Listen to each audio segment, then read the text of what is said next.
We are live on TikTok and on YouTube. We're about to start this off. Get this popping.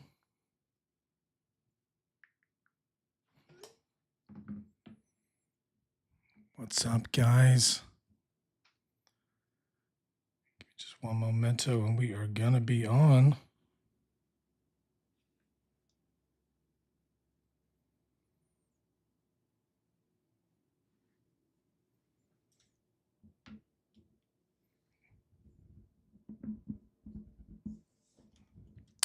Test, test, test. Test, test, test. All right, guys, we are live on TikTok. Thanks for joining. What's up, Royalty Love? Thanks for jumping in. We're about to go live all over. We're on the old TikTok machine. We are on YouTube as well, and it is going to be epic. Stand by, guys. I have a little echo here. Okay, hope you're ready on the chat. What's up, Cranky Boomer? All right, let's get to it. We're about to go live right now. We're going to talk fever in 5, 4, 3, 2, 1.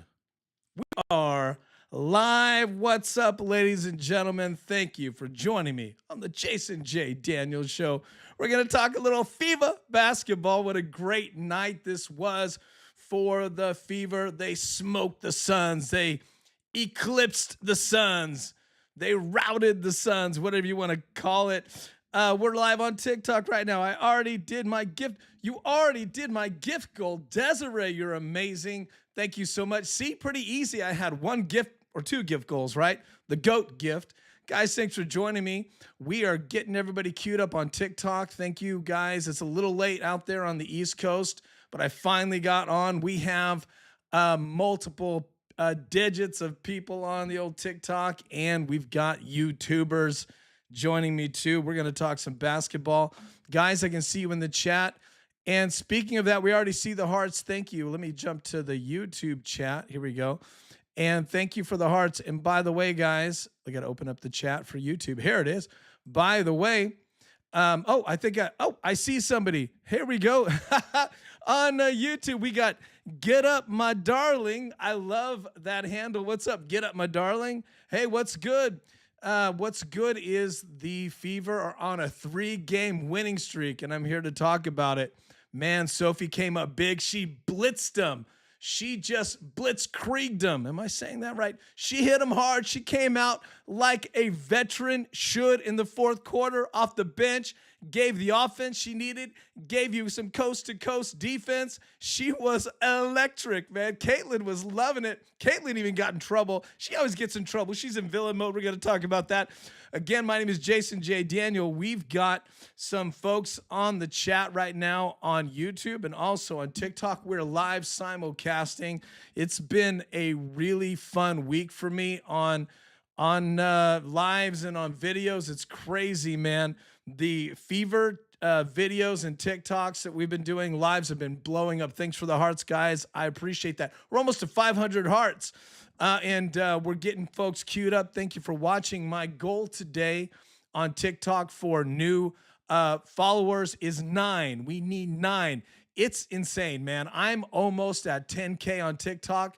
Thank you guys for watching on TikTok and for following me. I really appreciate that. If you like basketball, if you like Fever, we're here for you tonight. By the way, we have our moderator, Desiree. She's in the chat, so be nice to her, guys. She's going to take no prisoners. One, because she's excited about the Knicks win. That's huge. So she's amped up on that. Two, Desiree's in the middle of like a tornado or something. She is an animal, okay? So be nice to her. Tip your moderator before you leave, guys. She's amazing. So we've got people on the chat here. Let's see here. Okay, cool. So Desiree is going to keep track of the chat on TikTok. If you guys have questions or you have comments, throw it in there. And then I will keep track of the YouTube chat. Let's get right to it. You know, my viewers on YouTube are now giving me so many great comments. I'm getting like 1,000 comments a day on YouTube. It's crazy on all my videos. And on the Fever videos, it's pretty intense. And I get a lot of comments on, hey, just jump right to it. Don't talk about yourself so much. Don't talk about your life. Okay, I won't do that. But I will say this. I went swimming today. I got some sun. I'm a little red. It's going to be a busy week, so I'm ready to go. Hope you guys had a good summer day as well. It's a great summer in the United States. Okay, so let's talk about the game. Let's see. Desiree said, tornado went south of me. I just got severe weather. I'm safe for now. Good. You know what? Isn't it interesting, Desiree? I didn't ask if you were safe. I just made fun of the tornado. I'm a bad friend. But look, I couldn't do it without you. I'm glad you're still kicking. We're almost at 1,000 hearts, guys. We've already got a gift. Thank you, Desiree. So let's talk about the game today. So Caitlin Clark drops 25. She's in villain mode. That was a very, very nice flow to the offense. Stephanie even started cussing at the refs. I think it was the refs she was cussing at. She got a little bit of emotion out there. The defense looked really good. And after what I saw defensively today, this is what I want to say to all of you folks that like to hate on the defense. Stop talking to me about their defense. They've had 3 straight wins. Yes, the last one was an OT win, but they pulled it out. They had some mistakes, but they pulled it out, and this win was really solid. And they gave up a pretty decent lead again, right? But they came back. That is growth. We have double digits in the chat on TikTok. Thanks, guys. Kat, what's up, Kat? Mitchell and Boston are best players on the FIVA. Oh, this is Kat. We love Kat. Kat, thanks for coming back. Thank you for the laughing emojis. Could you fit any more laughing emojis on the chat? Mitchell's pretty good. Boston's okay. So I'll give you that. Caitlin Clark is pretty dope. Look, they all played really well, man. Even Kelsey Mitchell kept it in her lane. She had some really nice moments. That hilarious, was it a 360? Like, do, and then she goes and just hits a 3. It's like, it's like she made it so hard and hit the harder, low percentage shot instead of trying to get the layup. But Kelsey Mitchell's got a motor, man. So look, you love her, and then some days you don't, some days you do. Guys, thanks for watching on YouTube. I appreciate that. King Charles, what's up? King Charles said, Brooklyn in the house. What's goody? I am outside. You heard. What's up, King Charles? Yeah, Brooklyn in his house. Big win for the Knicks, man. I'm not a Knicks fan. I'm not an NBA fan. I know that's weird. I'm a big WNBA fan. I just think the WNBA is a lot more fun. And I honestly think that the finals are rigged. I know that sounds conspiracy theory, but after the last 3 years of finals, I see things that blow my mind. Like, for example, the last game where it was like a 29-point or what is it, 26-point swing. That's impossible. You're going to tell me the 2 best teams in the world are going to, 1, give up a big lead, and 2, gain a big, make that many points back up. No, that means they're both. If you've got teams doing that and it's legitimate, that means they're not the best teams. Okay, sorry. So I know you guys hate that, but that's why I don't watch it. But I'm not going to disparage the Knicks fans. You guys have been destroying everything. You are terrifying the public. They almost banned you guys from the arena, right? They tried to ban Knicks fans from the Spurs arena. It's crazy, man. It's been nuts. So the drama around it is quite interesting. The celebrity drama versus the game to me. Let's see. Forever a Swiftie. We discussed this. It was Tay Voodoo. That's right. Taylor Swift. Look, she's got her hands on Caitlin's shoes. She got her hands on Caitlin's feet. If you saw those shoes last game, and she's got her hands everywhere. Look, and she's got her hands in the NFL. What can you say? Taylor Swift is dominant. Guys, thanks for watching on YouTube. I see you there. Jump in the chat if you got any questions or comments.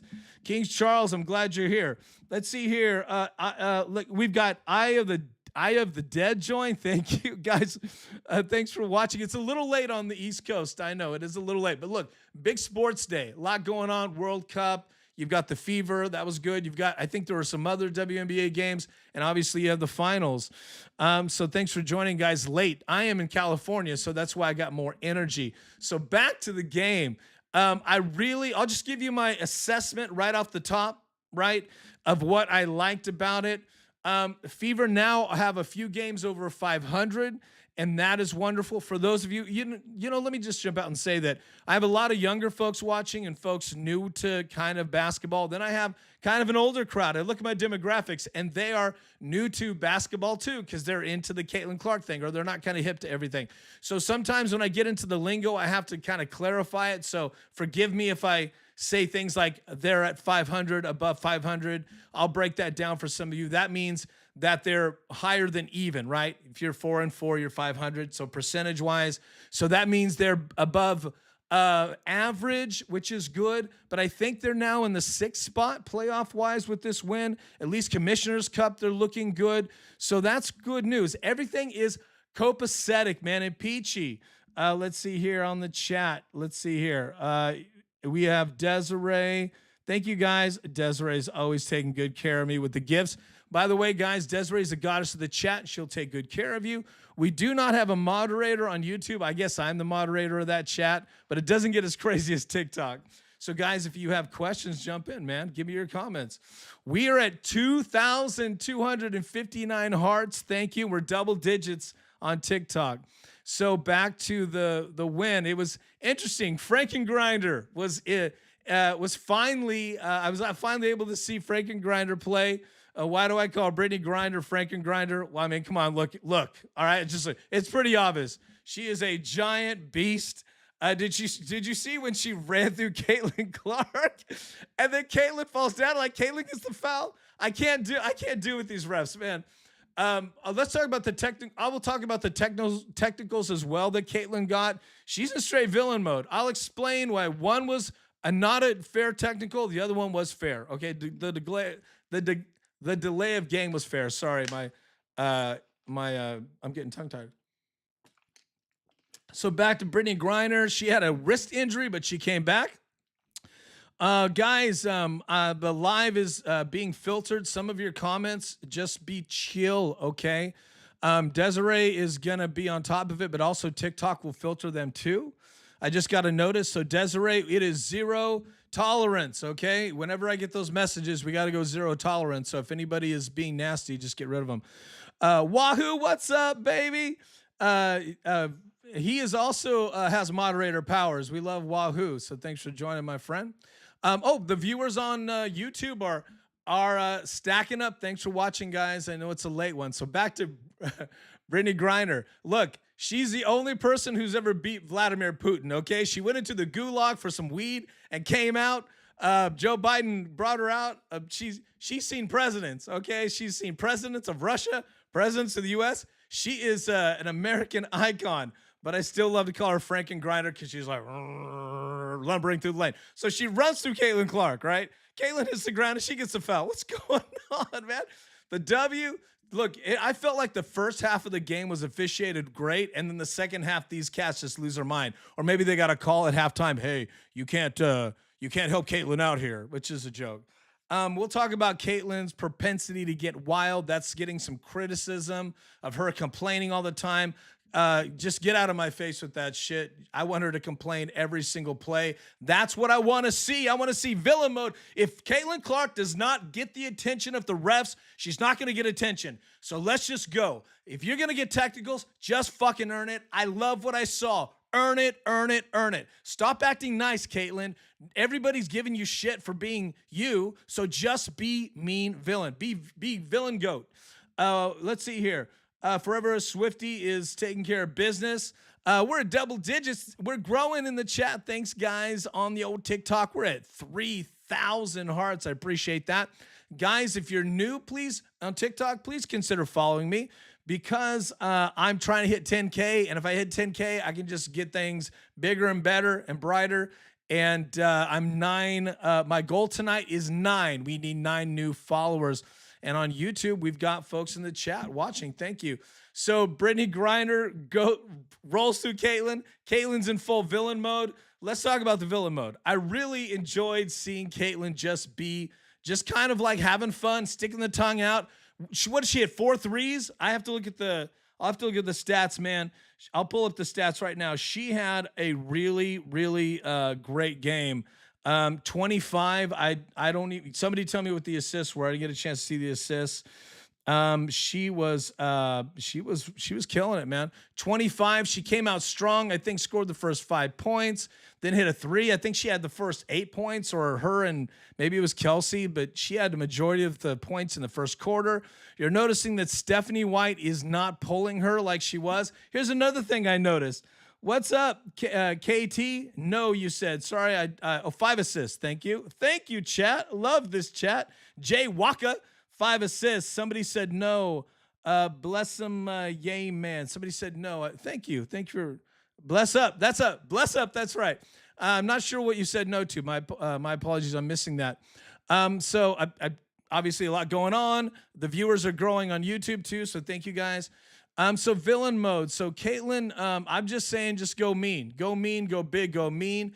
Yeah, so Caitlin came out pretty strong. Oh, Stephanie White, the rotations. You're noticing the rotations weren't as crazy, and that allowed Caitlin to get into a flow. Hopefully you noticed that Caitlin was directing traffic towards the second half of the game. She was slowing it down and doing, like, she's running the plays. This is what she should do. Kelsey Mitchell, it was in her lane. She's kind of second, third option. You can tell Caitlin is making the choices on who should shoot. And I love what I'm seeing, because now, thanks for the hearts, guys. Now we're almost at 4,000, because now we're seeing Caitlin, when she's giving the ball to the player that gets it from her, right? That person is looking to shoot first, pass second. It used to be pass, because nobody wants to shoot, right? Well, I love that, because when Caitlin gets you the ball, you need to shoot it, okay? She's telling you shoot it. If you pass it off, it's because the window closed or it's a better option.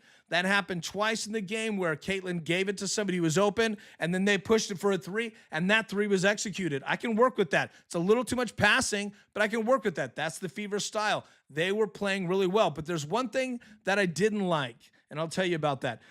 Bobby, CC attitude this year is showing it's a reckoning for her rookie year, taking no BS. That is right, baby. That is right. Bobby, I love that. That's what I've been saying. She needs to be mean. I know for her, mean is a little wave and kicking the ball, but just go. She needs to complain even when she doesn't get fouled. She needs to complain for a foul. Do you realize that's how it works in the NBA? That's how it works in the big leagues. And you know what's frustrating is everybody said, oh, well, she rewinding these clips and saying, oh, she didn't get fouled, so she complained. That's what they all do, man. LeBron James, Kobe, they complain every time they go to the rack. Why? Because it creates drama. It creates mystery. It makes the refs pay attention. Then it becomes the story. And then guess what? You get to the foul line. That's what you need. I think Caitlin was afraid of, 1, getting hurt because they're going to take extra shots on her. And 2, I think she just didn't want to get blocked and shown up. But she got blocked. There was a really huge block on her, but she just got up and went. That's how you do it. It's always the next play. Don't be afraid to get blocked. Get in there and get your shot blocked.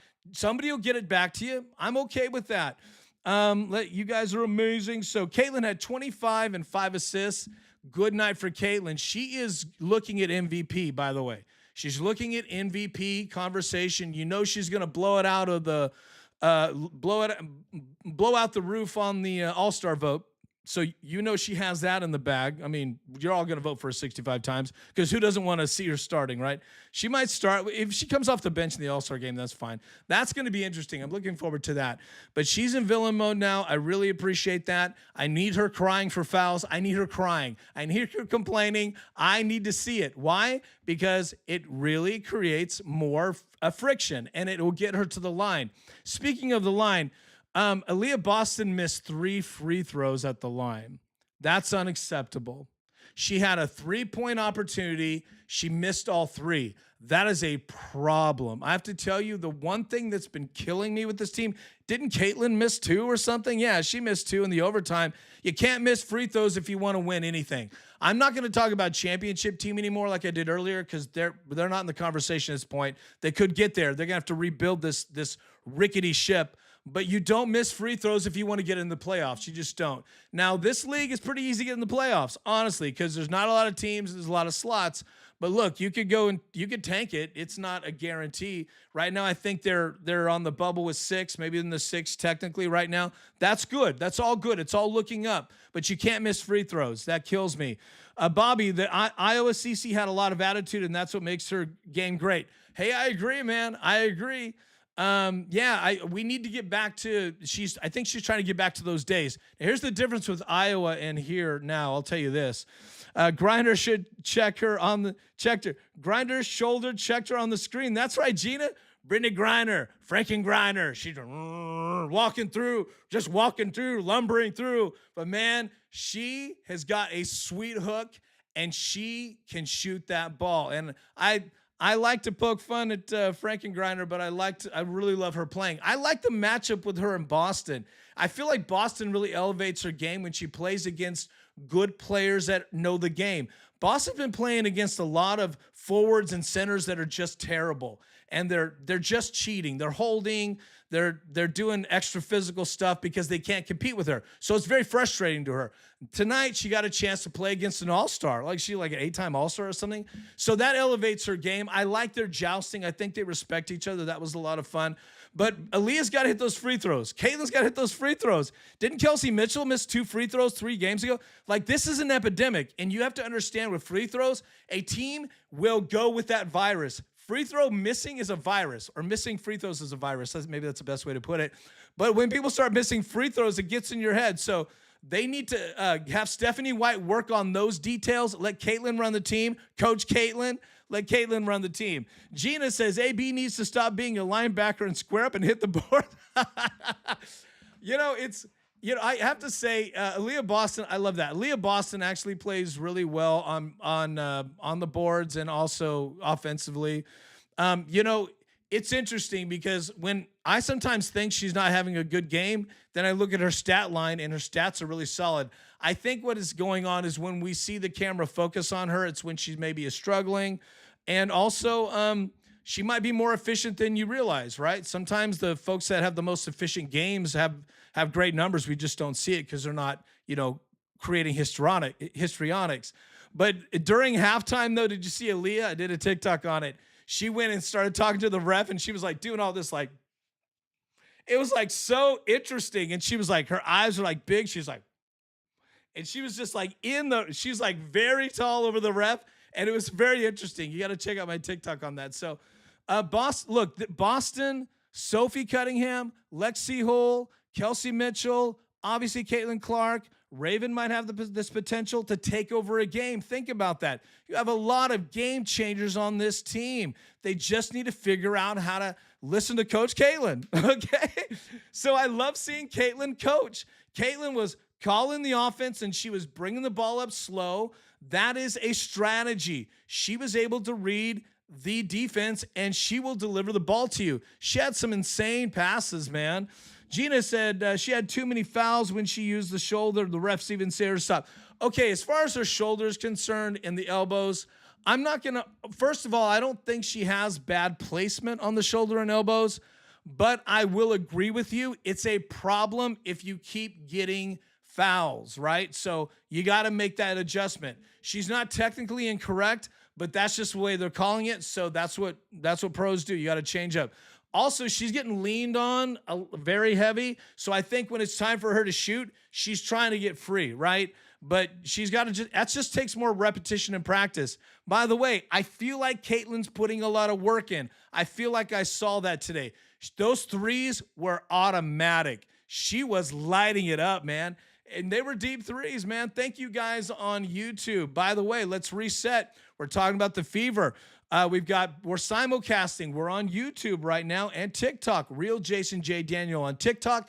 Jason J. Daniel on YouTube. If you want to watch the full box, guys, jump off TikTok and come to YouTube. If you want to get involved in the chat that's a little more active, come to TikTok, guys. So you've got two options. By the way, we've got Desiree tonight. She's our moderator. She's the goddess of the chat in TikTok.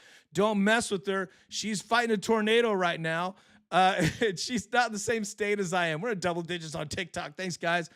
By the way, I dropped one of my videos I dropped is going viral, almost 6,000 views. It's pretty crazy. And I think I got 150 new subscribers on YouTube. Yes, in 24 hours. You heard that right. 150. It was maybe 170. It was crazy. I woke up and was like, holy mackerel. So thank you, guys. You guys are amazing. If you like the posts, if you share them, if you talk and you chat, it tells the algorithm that it's important to you. So thank you guys for watching. The viewers on YouTube are ticking up, and they are also on TikTok ticking up. We're almost at 7,000 likes. I'm sorry. I'm getting ahead of myself. 6,600 hearts on TikTok. So back to Boston.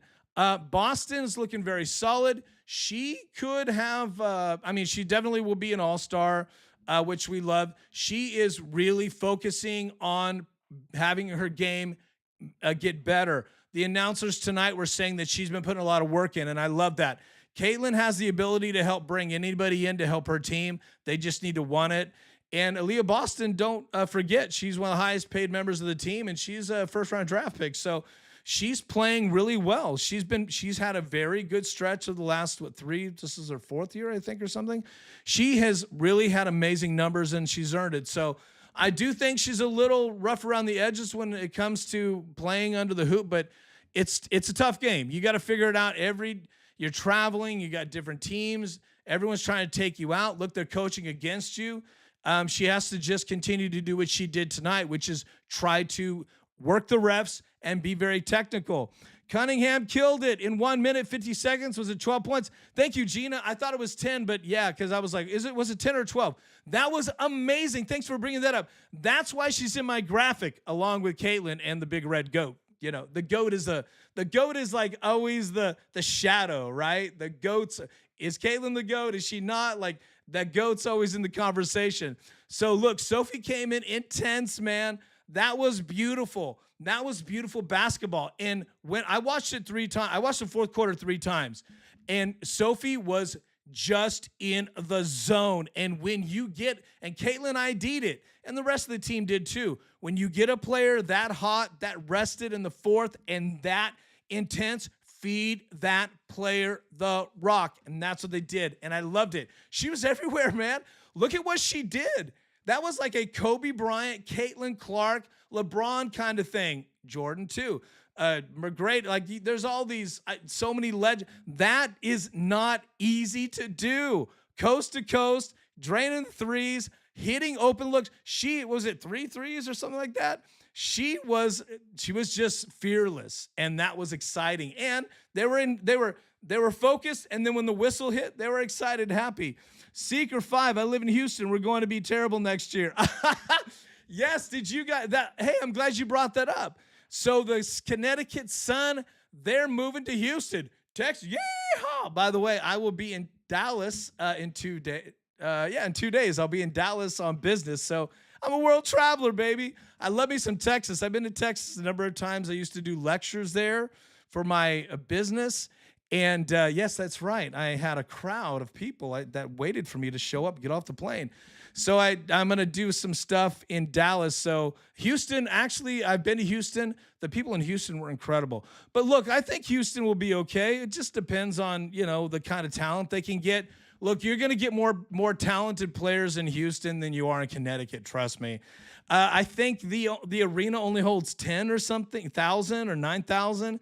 It's not prime time. So yeah, Houston. I'm excited to see a team in Houston. This live is popping on TikTok, guys. Thank you. Almost 7,500 hearts. You guys are amazing. Thank you so much. And we've got folks on YouTube watching. Thank you so much, guys. I can see your chat in the YouTube. And Desiree is monitoring our chat. Thank you, Gina. Oklahoma is better. Look, Desiree, let me tell you something about Oklahoma, okay? You have a tornado, right? Right now, right? Move to where there's no tornadoes. Okay, I'm kind of making fun of you and the tornadoes, and I know that's kind of ice cold, but move to where there's no tornadoes. Okay, there you go. Look, didn't I just make it all better? Thanks for joining, guys, on TikTok. It's late on the East Coast. My name is Jason J. Daniel. I'm on the West Coast. Desiree is like in the middle, and she's the moderator. Thank you, guys. I'm on YouTube simulcasting at Jason J. Daniel. Caitlin Clark's injuries. Let's talk about that. Something interesting I noticed tonight. I didn't see the back brace much. I saw Caitlin playing more minutes and being very free and being aggressive. And that jump shot, she's working up that little fade, right? She's getting in the key. I love that. And she was hitting those threes, baby. Where are the haters? The haters are like, she can't hit a free throw. She can't hit a three. Well, then she does it the next day and gets you a four-pack, and everybody's like, oh, let's find something else to criticize. I'm over it, dude. It's ridiculous. She's so good. She could change any team overnight. Think about that. You put Caitlin Clark on any other team. Hey, you put Caitlin Clark on Connecticut, they might beat the Fever tonight. That's how good she is. She changes everything. So I'm done. I'm done hearing the bullshit. I'm done with people saying she's not good. I'm done with people saying she's overhyped. I'm done. Two things on Caitlin. The injury. Bonjour in Francais. What's up, baby? If you're really in Francais, I have been there. I love France. People gave me a hard time, but I love France. Because when I went to France, I didn't know how to speak it, and I didn't know that's like a faux pas. So welcome. Thank you for watching in Francais. We had New Zealand last week and Australia. We even had somebody from Germany. Thank you guys for watching. So Caitlin Clark was pretty good to me. She did not look injured to me. And look, I maybe I'm starting more smoke, but I kind of started to go, maybe Caitlin was kind of footing it a little bit. Maybe she was kind of milking this and putting the back brace on, not needing it. It was intriguing to me because one of the things I was concerned with is, why would you put a back brace on the bench? That just tells your opponents, punch me in the back, right? Or hit me in the back, right? That lets them know you're injured. But maybe Caitlin was playing possum a little bit to try to send a message to Stephanie White, message to the franchise, because, man, she looked really good tonight. She had, 30, 25. Her scoring is dope. What I was going to tell you earlier is Caitlin Clark is in the MVP conversation right now. There's no way she can't be. Now, here's the only way I would backtrack on that is if the Fever just keep losing games and the drama goes through the roof, but Caitlin's still getting her numbers, which I don't see how that could happen, but let's say that did, then I would be like, well, you can't be MVP on a terrible team if you've got Asia or, someone else knocking it out on another team, Freak Stewie or someone like that. Like, you can't not give them the MVP, if Caitlin's team is just screwy. So if she continues to help lead her team to wins, look, they're on a 3-game streak, and that is important. I wish I could read French. We've got. Let me just pretend. Somebody put that in Grok or Chat GPT. Give me the translation. But I believe you're saying Caitlin and Sophie marvelous. I know you said marvelous. All right, marvelous persons. I think the gist of what you're saying is Caitlin and Sophie are a marvelous pair. Is that what you're saying? Something to that effect. And Desiree said, I've recently discovered the WNBA, Caitlin and Sophie. Okay. Oh, wow. You translated it. Gosh, you're amazing. All right, you're amazing. Let's see here. Wow. Okay. So this fine individual from France just said this person just recently discovered the WNBA. Well, I am very privileged to have you join my live. And, a lot of people are. And that's why I'm doing what I'm doing, because there are a lot of people that don't quite understand the differences between this game and the NBA and the dramatics and the politics. It's very deep. It's a lot of fun. We're in double digits, guys, on TikTok. We've got international fun. And we just got a subscriber. Sorry, I missed who subscribed. Thank you so much for subscribing. MG said, how about my Sophie? MG, welcome. Good to see you. I think you were there. You're the Sophie contact, right? Well, tell Sophie. She is my dog. I love Sophie. Yeah, we were just talking about that, MG. What I said was Sophie did something that only Caitlin, Kobe, LeBron, she did something only elite players do. Take over a game when it mattered in the fourth quarter, go coast to coast and score 12 points and just dominate and put the team out. She went Thanos. When I say Thanos, that means a player snaps their finger, and everything disappears and the game changes and it's out of reach. That's what I call going Thanos. And she went Thanos on him. Usually that's Caitlin. And here's something interesting about that. It's infectious. When you've got a player like Caitlin Clark on your team, you start to learn, or anyone like that that's at that level who's so gifted, you start to learn the nuances. You start to learn what they do. You copy their work ethic. You copy how they do media. You get to know that person. You eat with them. You breathe their air. You're in that rarefied air with them, and it does something for a player. That's pro sports. So I really hope we see more of that.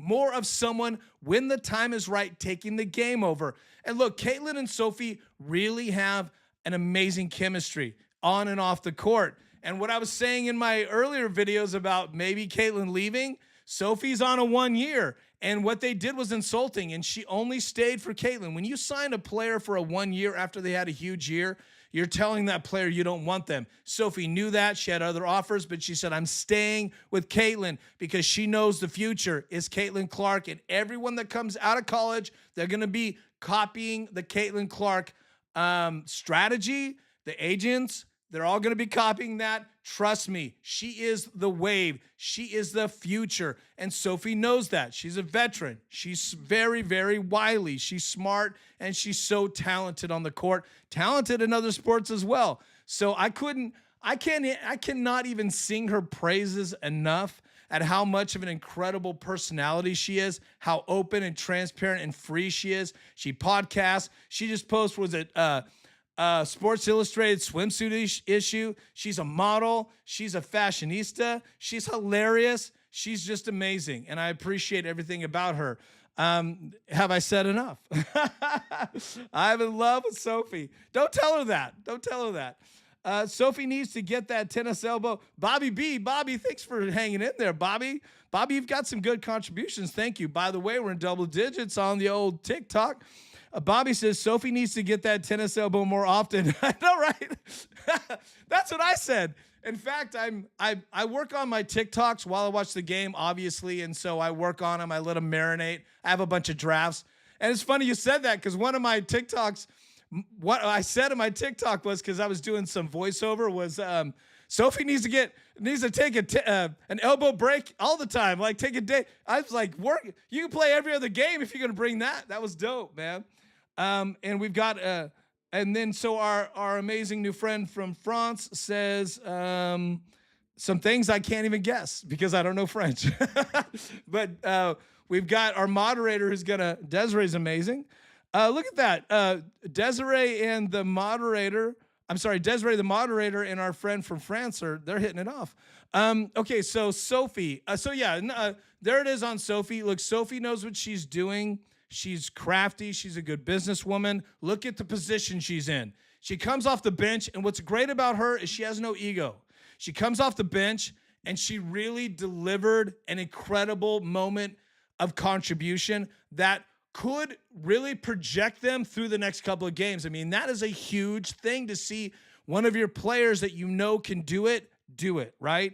And she does it with class. I love watching her shoot the ball. I love watching her run the court. She just has this like real classy kind of like, just a polished feeling to her game and to her physicality. It's just something about that. I love that. So back to Caitlin's injury. I was talking about that. I jump around. Sorry, I jump around a lot. You guys in the chat are dope. Forever a Swifty, our moderator says, our friend from France, because she's doing the translation. I love this. She notices a lot of fouls against Caitlin and Sophie aren't called. That's a good point. Yeah. Well, that's really kind of the W right now. I think the whole issue with the refereeing, it's better this year. It really is.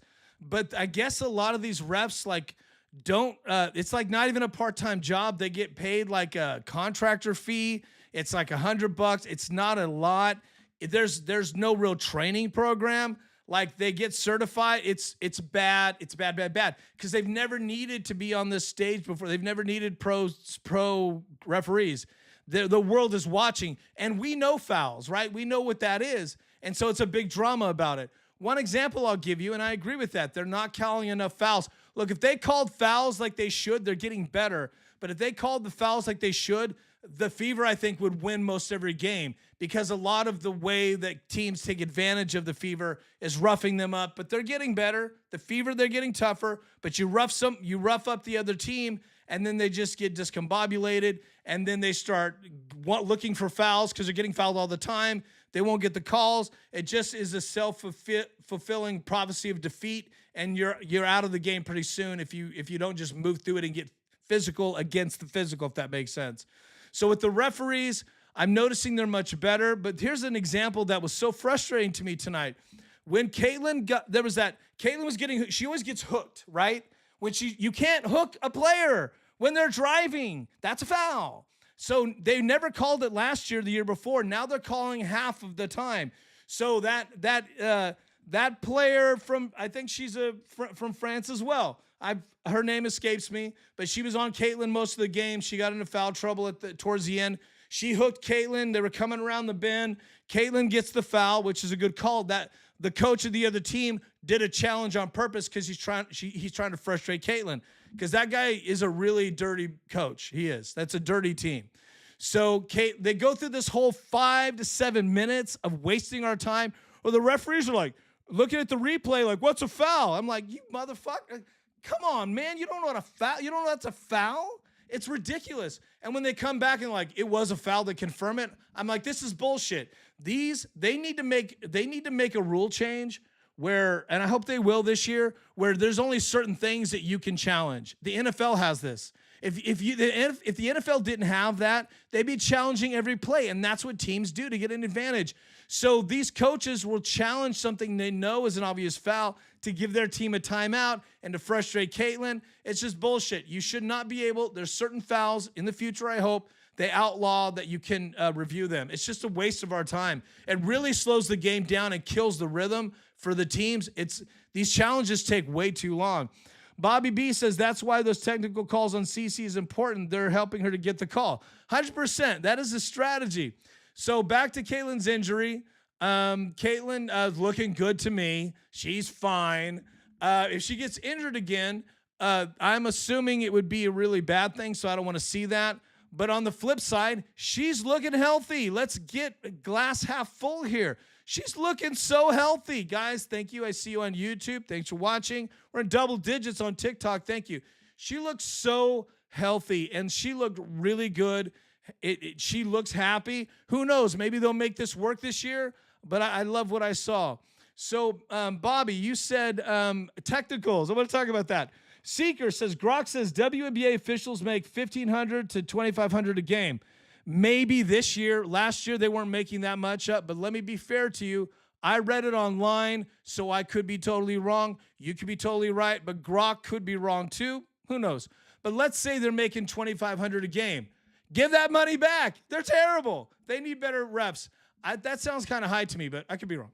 Grok says, okay, thank you. Thank you, Seeker, for your contribution. I am not discarding that. You could be totally right. But either way, the refs are, well, here, this goes to my point. I think they're much better this year than they were last year. So I'm not going to hate on the refs, but I am going to hate on the Fever coaching staff because they need to fight harder. Stephanie started cursing, and that was kind of cool. I like that. She's still not sticking up for Caitlin, but it's cool. Let's talk about Caitlin's technicals.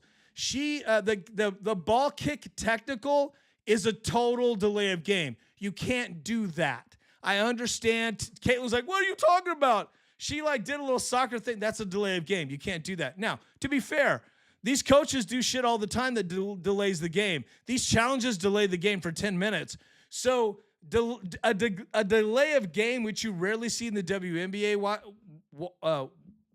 you rarely see that in the WNBA. Sorry about that. I had two thoughts go through my head, and I thought I need water. You thought it was a seizure. No, I'm still here. Or stroke. I'm still here. so, uh, delay of game is rare in the WNBA, but Caitlin gets them. I think she got one last year. You can't kick the ball like that. Okay. I don't have a problem with that. Now, the other technical, she did a little wave to the coach. Now, it wasn't on the broadcast, but it's online. There are people there at the game that are posting it. You can see it where Caitlin got the technical. It was off camera, and that was a little waved, and she was mocking that coach who's being a douchebag, that bald-headed guy who is just so creepy, looks like a mobster. Look, I'm just being honest. So, and I don't like his style. The Sun last year, Connecticut Sun last year, one of the dirtiest teams, probably the dirtiest team. I think they're like 2-10 now or something. They're the worst team. Desiree, thank you for being our translator and our moderator tonight. We're international. I love it. Bobby B says, CC, keep balling. I'll pay your fines the rest of the year. Hey, we're all thinking the same thing. Look, I don't have a problem with her kicking the ball, but that's a call. Like, you got to call that. But the technical for this was a bullshit technical. That is a referee trying to show off for that coach, because that was not a technical you do at the end of a game. That only just stops the game, and it's a referee being a douche and sending a point to the team, not giving them a point, but sending a message to the team that they're in control and trying to fuck with Caitlin. And plus, referees will do things to stars because they want to get on camera, go viral, and then if you go viral overnight, you could get famous. Let's be real. People get famous for anything right now. Like, you could be on a talk show tomorrow if you post just the right thing at the right time. Bobby, thank you, my friend. D joined. Oh, our viewers are popping up on TikTok. Thanks, guys. Thank you. We're in double digits, and our viewers on YouTube are growing too. Thank you. Let's reset. My name is Jason J. Daniel. I love WNBA. I love the Fever. We do NFL talk. We do Fever talk. I may do some mixed martial arts talk tomorrow. The big UFC is happening, so we'll see how that goes. If I'm up to it, I might have a couple of pops. And I don't like to be inebriated on live, so it doesn't make for a good show. So we'll see. But that's going to be fun. So follow me, please. I appreciate that. We have 2 new followers on TikTok. Thank you. Our goal is 9 tonight. We're almost there. I appreciate you guys. We're almost at 9,500 hearts. Thank you very much. Gifts are always appreciated. We're in double digits on TikTok. My name is Jason. Desiree is our moderator. She's the goddess of the chat. Don't mess with her. She's zero tolerance today. She's also fighting a tornado, and she's happy the Knicks won, and she's always thinking about Taylor Swift. So she's got a lot going on, so you should not hassle her.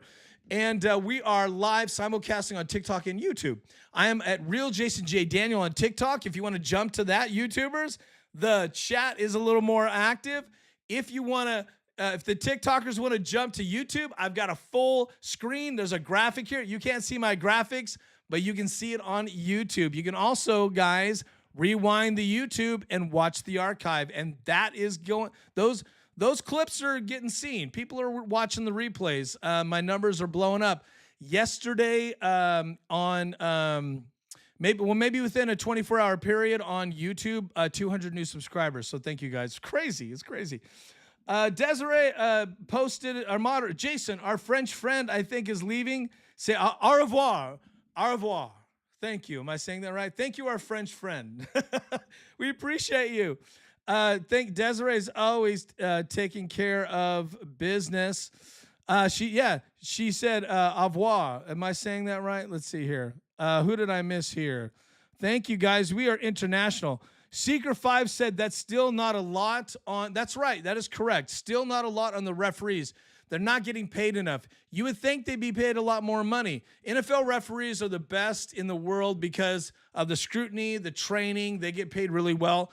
Some of the referees are full-time employees, and I think the NBA has like part-time employees, but they get a lot of perks. They get all the flights free and all that.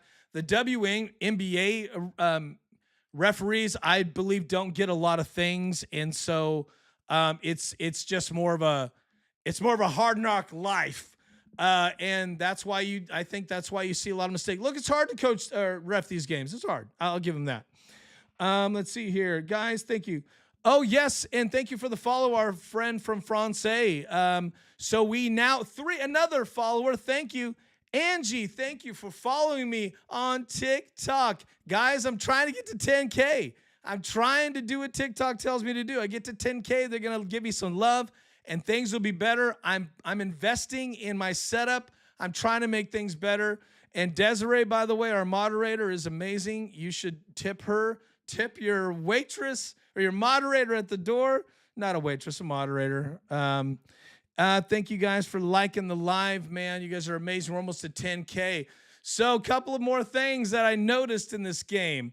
Raven had minimal minutes, but came out and contributed. She is really playing well. Kelsey Mitchell had some really fun moments. She's not taking it so seriously anymore. And the team goes on the road and gets a much needed win. I think that is glorious. It's important. Let's talk about this win in the context of the season. Here you go. Okay, now I'm going to go glass half empty on you guys right now. Ronald McVeigh, thank you. Am I saying that right? McVeigh? Ronald, I'm bad with names, so I apologize. Thank you. Bobby, thank you so much for your contributions as well. Ronald, thank you for following me. Hey, man, we're only 5 away from our goal of new followers on TikTok. Thank you. Trying to get to 10K. Also, we do football. We have a great fantasy football league. It's insane. It's called the League of Goats. Coach Goat, right? The League of Goats. And we're in our 3rd year. And for $2.99, you can subscribe to my TikTok channel. You're in the league automatically. We're bumping it up to $10 a player and during preseason, so take advantage of that now. And also, you're notified right away on my lives, and you get direct DM access to me. And I get hundreds of DMs weekly, and I have them turned off because I just can't. But if you subscribe, you can DM me, and then you can get to know me. I don't know if you want to, but almost spilled it. But it's an option. So let's see here. Dean, what's up, Dean? Thanks for joining, my friend. We've got, hey, our YouTube viewers are popping up. Thank you, guys. On YouTube, you could jump in the chat. I'm monitoring that chat. Desiree's monitoring TikTok. We're simulcasting. TikTokers, you can go to YouTube, Jason J. Daniel, and watch this entire show and all my other shows that are archived.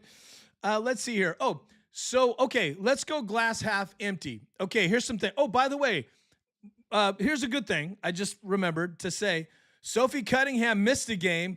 Their defense struggled. Sophie comes back. Their defense was solid. So I'll give you the bad news, and then I'll give you the good news. Okay, the bad news on this is one of the worst teams in the league. They could be the worst next to the Sky, and they almost came back on you, and you beat them, and you needed a little streak. You needed someone to have a huge game. Sophie did to knock them out, but the Fever lets these teams in. The Fever is not an elite team. I'm sorry, because they've just shown us they have too many problems right now.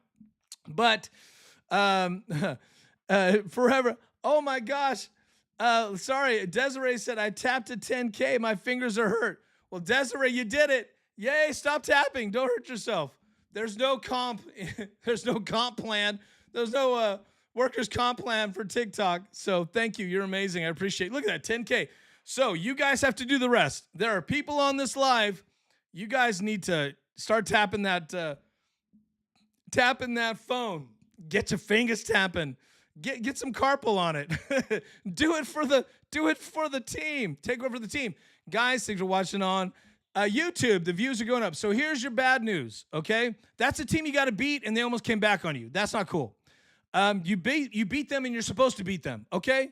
So this is a good win, but we can't get too high. You can't. It's if you're a good team, you beat this team. You beat them on the road. That's cool. But they needed a little push to come back. There was a question. Now, I never thought they'd lose this game, but you never know with this team. But there was a little moment where we had some doubt. The other bad news is you still got Caitlin and Stephanie White could go off the rails anytime. You never know about that. There's still trade talk always going to be in the background. What's the other bad news? I think that's about it. I'm trying to give you the bad news. This is a game they should win, so my projection is that they're going to have a worse record than last year, and they barely squeaked into the playoffs. Now, they went deep, but without Caitlin, so I don't really count that. It wasn't the full team, so you just don't know what you're going to get. It's just a different situation when you have your full team climbing the ladder there with you. So I don't see anything that lets. By the way, I don't see anything that lets me think they're going to beat some teams they got to beat like New York. I just don't, because of the politics of the free throws, the politics of the refereeing, the politics of the league.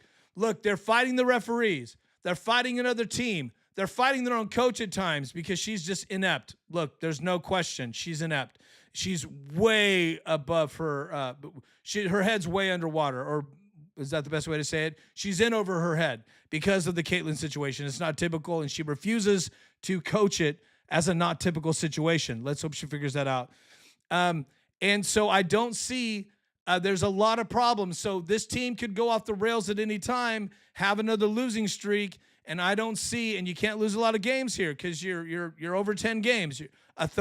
Fourth of the season is gone. So I don't see any reason for me to feel like they're going to beat some of these stronger teams yet. But let's see. Okay, you got to play the schedule as you get it.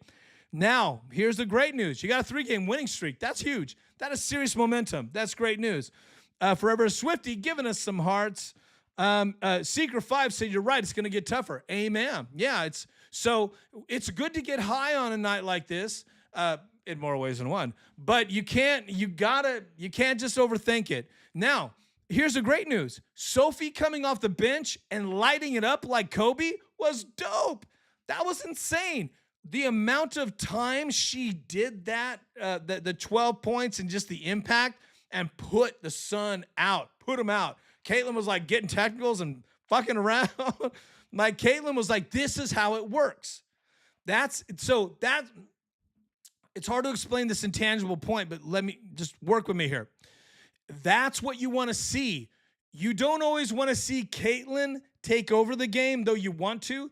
You don't need to when you've got someone else that can do it at the same kind of intensity. Make sense? So, for example, Kelsey Mitchell can take over a game, but you don't know. You're like, well, no. Oh, okay, you hit it. Oh, don't. Oh, it is a stressful time when Kelsey Mitchell starts going into rootin' tootin', shoot them out, shoot the lights out, right? Cowboy Kelsey is what I call it. She just can't stop shooting, and she like tunnel vision. That's frightening.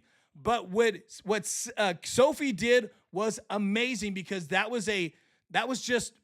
she blew up, and you knew it was like, because I watched that fourth quarter like 3 times. You knew when she launched those threes, you knew those are in, and they were gorgeous. And that shows you they're putting in the work, man. Guys, thanks for watching the old TikTok machine. We're at 1 hour exactly. We're going to wrap up in 10 minutes because YouTube told me, because the YouTube AI will give you like tips. It told me that I should not do 2-hour shows unless I'm doing a marathon. So and you guys are up late. So thank you. Desiree's up late. You guys are amazing. Let's see here. Desiree said, I really need you to explain basketball because I'm so clueless as to what you're saying. Anything for you, Desiree. I will explain anything to you. I'm trying to think of the stuff I just said. I could break it down. Let me see. Oh, taking over a game. Yeah, Kelsey Mitchell. Yeah. So there's a difference. There's certain players, they're going to try to take over, and they don't have a good track record, right? And when I say taking over a game, it means you get the ball and you do something first before thinking of others. Or you go right into double team defense and try to create something, or you're trying to get to the basket, get a foul, but you're turning it over, or you're getting blocked and it's just an easy fast break the other way. It's never like a solid positive if certain people take over games. And then there's the thing that makes me crazy is when Kelsey Mitchell tries to isolate, go one-on-one through the D. It's just, we got 4 people here playing with you, right? It's just the worst thing ever. But when Sophie comes in, she's a role player. She does her part, which is defense and rebounds until you're called upon to shoot. And so when Sophie started taking over the game, she was just doing what she needed to do in the moment, which was be like a 6th man. A 6th man Is somebody so good when they come in and knock the lights out, but they don't start, that they always make it a case maybe they should get in the starting lineup? That's called the sixth man or the sixth lady. So and whoever comes up big off the bench, that's the sixth lady of the day or sixth man of the day, right, of the game. So she had a sixth lady moment, which was pretty cool. Look, she can start. She's a starter. She could start on any team night after night, but she is choosing to contribute to this team because she just has her heart and soul into it. Let's see. Caitlin said, why would you want to foul? I'm so confused. Why would you? Okay, do you mean you want to get fouled, or you want to foul someone on purpose? Well, in the NBA or in basketball, fouls are not like the NFL. NFL has penalties. We call them fouls, but they're penalties. So penalties are something you do not want because you're violating the way the game goes, and when your violations hurt the other team's momentum. Penalties create a sense of fairness. Fouls are different. Fouls are occurrences that prevent an individual player from doing something. A penalty can be against a person or committed by a person for themselves, like a personal, they call it a personal foul as well. But a penalty most likely affects the entire team in the NFL. That's kind of the differences between fouls and penalties. I'm just explaining that. I'm using the NFL as I guess, a balance on that explanation, because a lot of people can understand NFL flags and fouls better. So there are certain cases where you want to foul someone on purpose. Yes, in the NBA. Or you would like to get fouled in a certain situation, which gives you an advantage strategically depending on the timing of the game. Fouls in the NBA a lot of those are predicated on timing of the game. Some fouls you don't want to see at a certain time of the game, but you'll be okay with it at another time. For example, there's something that one of the most famous examples of fouling someone on purpose is Shaquille O'Neal. I don't know what I'm asking, to be honest. It's okay, Desiree. This is fun it's a fun conversation. Is that how you get free throws? That's correct. Yes. So, okay. So if I'm this is a great thing to talk about, because a lot of people don't know these things. These are great questions. Okay. So, there's different types of fouls. So the easiest foul to understand, which is the one you visually see, is a shooting foul. So in most cases, now you can get free throws on non-shooting fouls, but let's just keep it simple. If I'm driving to the hoop and I go up to shoot and a foul is committed against me in the act of shooting, that's called a shooting foul. So whether the ball goes in or not, I am awarded free throws at the line. If the ball goes in the shooting, in the act of shooting, it goes in, I get those 2 points. Then I get what is called and one. So you'll see players, when the ball goes in, you'll see players do this. That means and the bucket. That's a 3-point play. That's called and one. Right, 2 and 1, a basket plus 1, right? Then you have an opportunity to shoot 1 if the ball goes in. If the ball doesn't go in, then you get 2, because the point of it is, if the theory is, if you had not been fouled, you would have probably made the shot. So the rules allow for you to get a couple of chances to get those points. Make sense, right? So essentially they're free. It's free money. So that's why when a team misses free throws, it makes me crazy, because that's free money. And when a team loses by 2 points or 1 point or 3 points, you can look at the free throws and go, well, that's free points. Now, when Aaliyah Boston earlier in the game missed 3, I think she was shooting. Now, if you shoot, by the way, if you shoot a 3-point shot and you're fouled in the act of shooting a 3, if the ball goes in, that's a 4-point play, and that's why people go, yes, that's what you want. If the ball ricochets and you get fouled, they blow the whistle. In the act of shooting a 3, you get 3 shots. Okay, that makes sense. Aaliyah Boston got 3 free throw shots tonight. She missed all 3, which is kind of impossible for her percentage. She's usually a very high percentage shooter, like low 90s. So that right away was like, that was a mental thing. Like, Free throws also are very mental. Let's go back to Shaquille O'Neal. So when you were talking about situations where you foul and not foul, Shaquille O'Neal, when he came into the league, notoriously he was like a 40% free throw shooter, meaning out of every two free throws, he missed like two, almost, right? He would just clank them. He was so big, it was hard for him to shoot free throws. So teams developed this, but he was impossible to stop at the hoop. So he's like dunk, dunk. He's just a beast. Shaquille O'Neal, one of the most biggest, incredible centers in history to play the game, Hall of Famer. So when he, thank you for the follow, Jay. Thank you. We are 4 more away from our follow goal on the old TikTok. Guys, thank you for watching. We're in double digits. Thank you on TikTok. So back to Shaquille. So there was when Shaquille O'Neal, when teams discovered that he can't hit free throws, there was a strategy that was developed called the hack-a-shack. That's what it got nicknamed. And coaches actually called it that. So what they would do was they'd have a guy, like, okay, let's say the game was close and the Lakers, or I think it was when he played for Orlando, game was close and Shaq can't be stopped. They would substitute at the end of the game. They'd sit a person down. They'd get someone on the bench that hadn't played all game. And they'd send that person out and go, foul Shaq. So they blow the whistle. That person would run up and just punch him in the hand or slap his hand and then send Shaq to the free throw line. So instead of getting an easy dunk, he would have to earn those points, right? So, and then he'd start missing free throws, and some games they'd lose because of it. It was called the hack-a-shack. And then if you'd miss your free throws, the other team gets the second free throw is a live ball. So the second free throw, if you miss it, it's a live ball. So teams would just get that rebound and go and score. It was a liability. So Shaquille began to really work on that, and then he became a better shooter. But that's a situation where that person would stay in the game and foul him like 3 times, and they'd sit him back on the bench. So that's happened a lot. So there are situations where you would want to foul somebody who can't hit free throws, right? And at the end of games, if there's not a lot of time, and also, Desiree, last thing I'll say on that, if a team gets into the penalty, meaning they've had too many team fouls throughout that quarter, then when you're in the penalty, it means every foul, in most cases, you're going to shoot a free throw or shoot 2 free throws, right?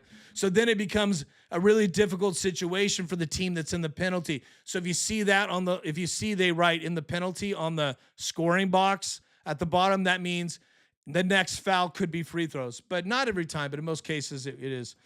Let's see here. So Desiree said, so is the amount of shots you get based on the points you would have got from the shot? Correct. Yes. In a shooting foul situation. Right? So in a lot of cases, when you see a player run to the hoop and they get fouled early, they'll just throw the ball up, or they'll do like a weird move, like to try to get like they were in the act of shooting. So sometimes players take it too far. They'll try, when they know they're getting fouled at that moment, they'll try to spin the ball up. So there, you'll see the ref in cases like that where it's kind of iffy, were they shooting or not? You'll see the ref blow the whistle and go, meaning it was not a shooting foul before the shot, and then that becomes take the ball out of bounds or whatever the situation might be, unless they're in the penalty. Okay. Steven, love CC, but I'm an Aces season ticket holder. I love that. That's pretty dope, man. You love the W. I live in northern NorCal, so I considered getting Valkyrie because they were pretty inexpensive when I considered it, but I looked at my schedule and it's a 2.5 hour drive. It wouldn't work, but I envy you. Boston is nowhere near. I agree with that. Boston is not like Wilson. I agree with that. No, I've not compared them at all. So, yeah, she's MVP. I mean, she's amazing. So champion. Yeah. Boston's not even on that level, but also Asia's not a center. I mean, she might play center, but she's more of a power forward. But in the W, in Boston's a 5. Asia's a 4, in my opinion. But she plays a lot of center because she's big, right? She's tall, and she's quick. She got skills, and she's great defensively. So I think it's about. So I wouldn't compare them. I would never think to compare them, but I can understand where people might. But she's really a natural 4, which is a power forward in my opinion. Steven, yeah, thank you guys. You're amazing. So not all fouls result in free throws. That's correct. That is correct, Desiree. Not all fouls result in free throws.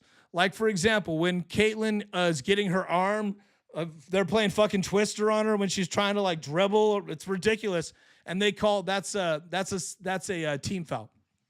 So that goes against the team, and you take the ball out. But that's not a shooting foul. Things like that. You've seen all the women. Steven said, Boston is nowhere near Asia. I've seen all the women. If I said AJ, sorry, I say when I read her name, I want to say AJ. It's weird, but Asia. Sorry, guys. So if you hear me say AJ, I'm thinking Asia. It's a party foul. You've seen all the women. I'm not sure what you mean by that, meaning like centers, but but look, again, Wilson's an MVP. So not all the, yes, this live. Hey guys, you're amazing. We're at 12. Look at that. We're at 12K. Desiree, they stepped up. Plus our numbers are grown. We have more people watching. Our viewers on YouTube are growing. Thank you guys. By the way, let's reset. My name is Jason J. Daniel. Desiree's our moderator on TikTok. She's got us to the chat. We're just doing a fun show here. We're talking about sports. We are live on TikTok and YouTube at the same time. It's so cool. So this is the big box, right? If you're watching on YouTube, I got a smaller box. If you're watching on TikTok, jump to YouTube, Jason J. Daniel YouTube, if you want to see the graphics and watch the whole show. I mean, this is the whole show. But so Desiree said, so I saw in the Knicks game a foul followed with, I think, an inbound. Why I'm probably wrong. No, yeah, that's an inbound would be like a floor foul, like a common foul, a team foul. For example, a screen, like somebody blowing through it, like getting blown on a screen. That's a loss of possession, right? So, but when a team is fouling Caitlin when she's trying to get to the rack, but she hasn't shot it yet because they're hooking her arms, that's an inbound on the other side. But some offensive fouls would mean it's a change of possession as the penalty. That's me tapping it. Desiree's still tapping. Desiree, I'm sure somebody's helping you. Help Desiree out. Her fingers are going to fall off. That sounded weird, but help her out. Okay, we've got 5 new followers on TikTok. You guys are gangster. I love it. And 4 more to hit my goal. Dudes, I am really trying to hit 10K followers on TikTok. Dope Man. Is that Dope Man? Thanks for joining. You guys are dope. Thank you, Dope Man. I appreciate you guys watching. Again, we're talking about, I'm a little over my time. I'll do 5 more minutes. This has been fun. We started talking about the technicalities of basketball, which is important. Look, a lot of new people are watching basketball. They don't know all these things. So I try to break things down. And also, there's a lot of younger people that have only been watching basketball for like 5 years. They think they're geniuses. No disrespect, but I can see people will say things to me in the chat. And it's like, when you grow up a little, you'd be embarrassed to say that because they just don't understand the game. So I try to help them. That's why I'm here for. I will say this. I watch a lot of, this might be interesting to you.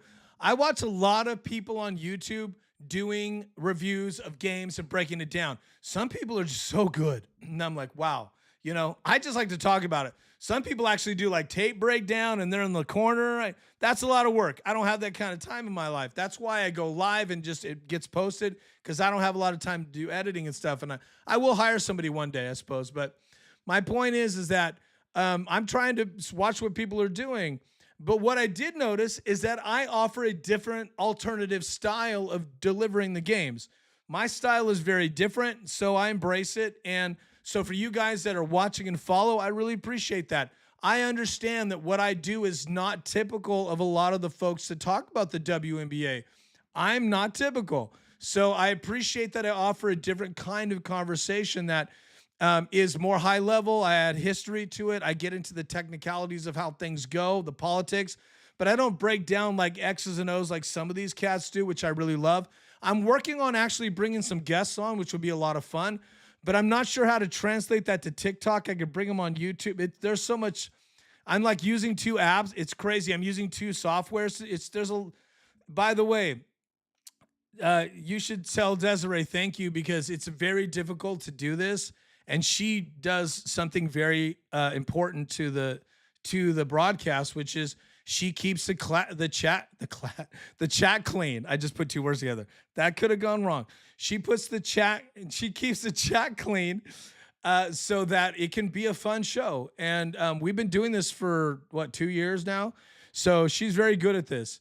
Guys, I'm watching on YouTube. If you got a comment, put it in there. Desiree said, okay, so why after a foul on court, the refs tossed the ball up and they had to fight? That's a really good clip. These are great questions. You know why I'm laughing? It's because I've been watching basketball for like 1,000 years, and these things are just automatic. But I can imagine somebody not understanding, why are they doing this? Okay, so there's something called, this is in baseball too. Like the NFL not so much because it's difficult, but there's something called a tie goes to the defense kind of a principle, meaning that if you and I go like for example tie goes to the offense. So if you're in some cases the defense, like if you're playing baseball and you step on the plate at the same time that somebody's tagging you, the tie goes to the runner. The runner is always safe when it's not clear, right? So this is in basketball. This is called a jump ball situation, so when you get locked up and two people grab the ball at the same time, or the ball starts rolling or there's a shuffle and two players actively grab it, and it's kind of like, okay, they both have possession, then the whistle is blown, and that's called a jump ball. That's the ref will go jump ball. Okay. Then they move it to the most what's the word? The most I'd say they move it to the closest spot where there's a line where you could execute a jump ball where players can surround it. That would be on either side of the court, or they do it in the middle. You notice every game starts with a jump ball, right? So that's just essentially a jump ball rewards both sides for hard scrapping and battle, right? And so then it's like, okay, jump ball, and then you start the possession over. So no one loses points on it. It's just it's a good thing to get a jump ball. You want that, right?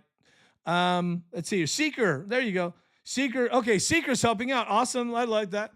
Your Seeker says my style is late night radio guy. Right on. Thank you, I appreciate that. I am. I guess I cut my teeth on a lot of old school talk radio, and also watching. Listening to sports guys. I've listened to obviously sports talk forever, right? I appreciate that. Thank you. Yeah, my style is a little different. It's not. I'm not saying do X's and O's, fam. Like I would do that.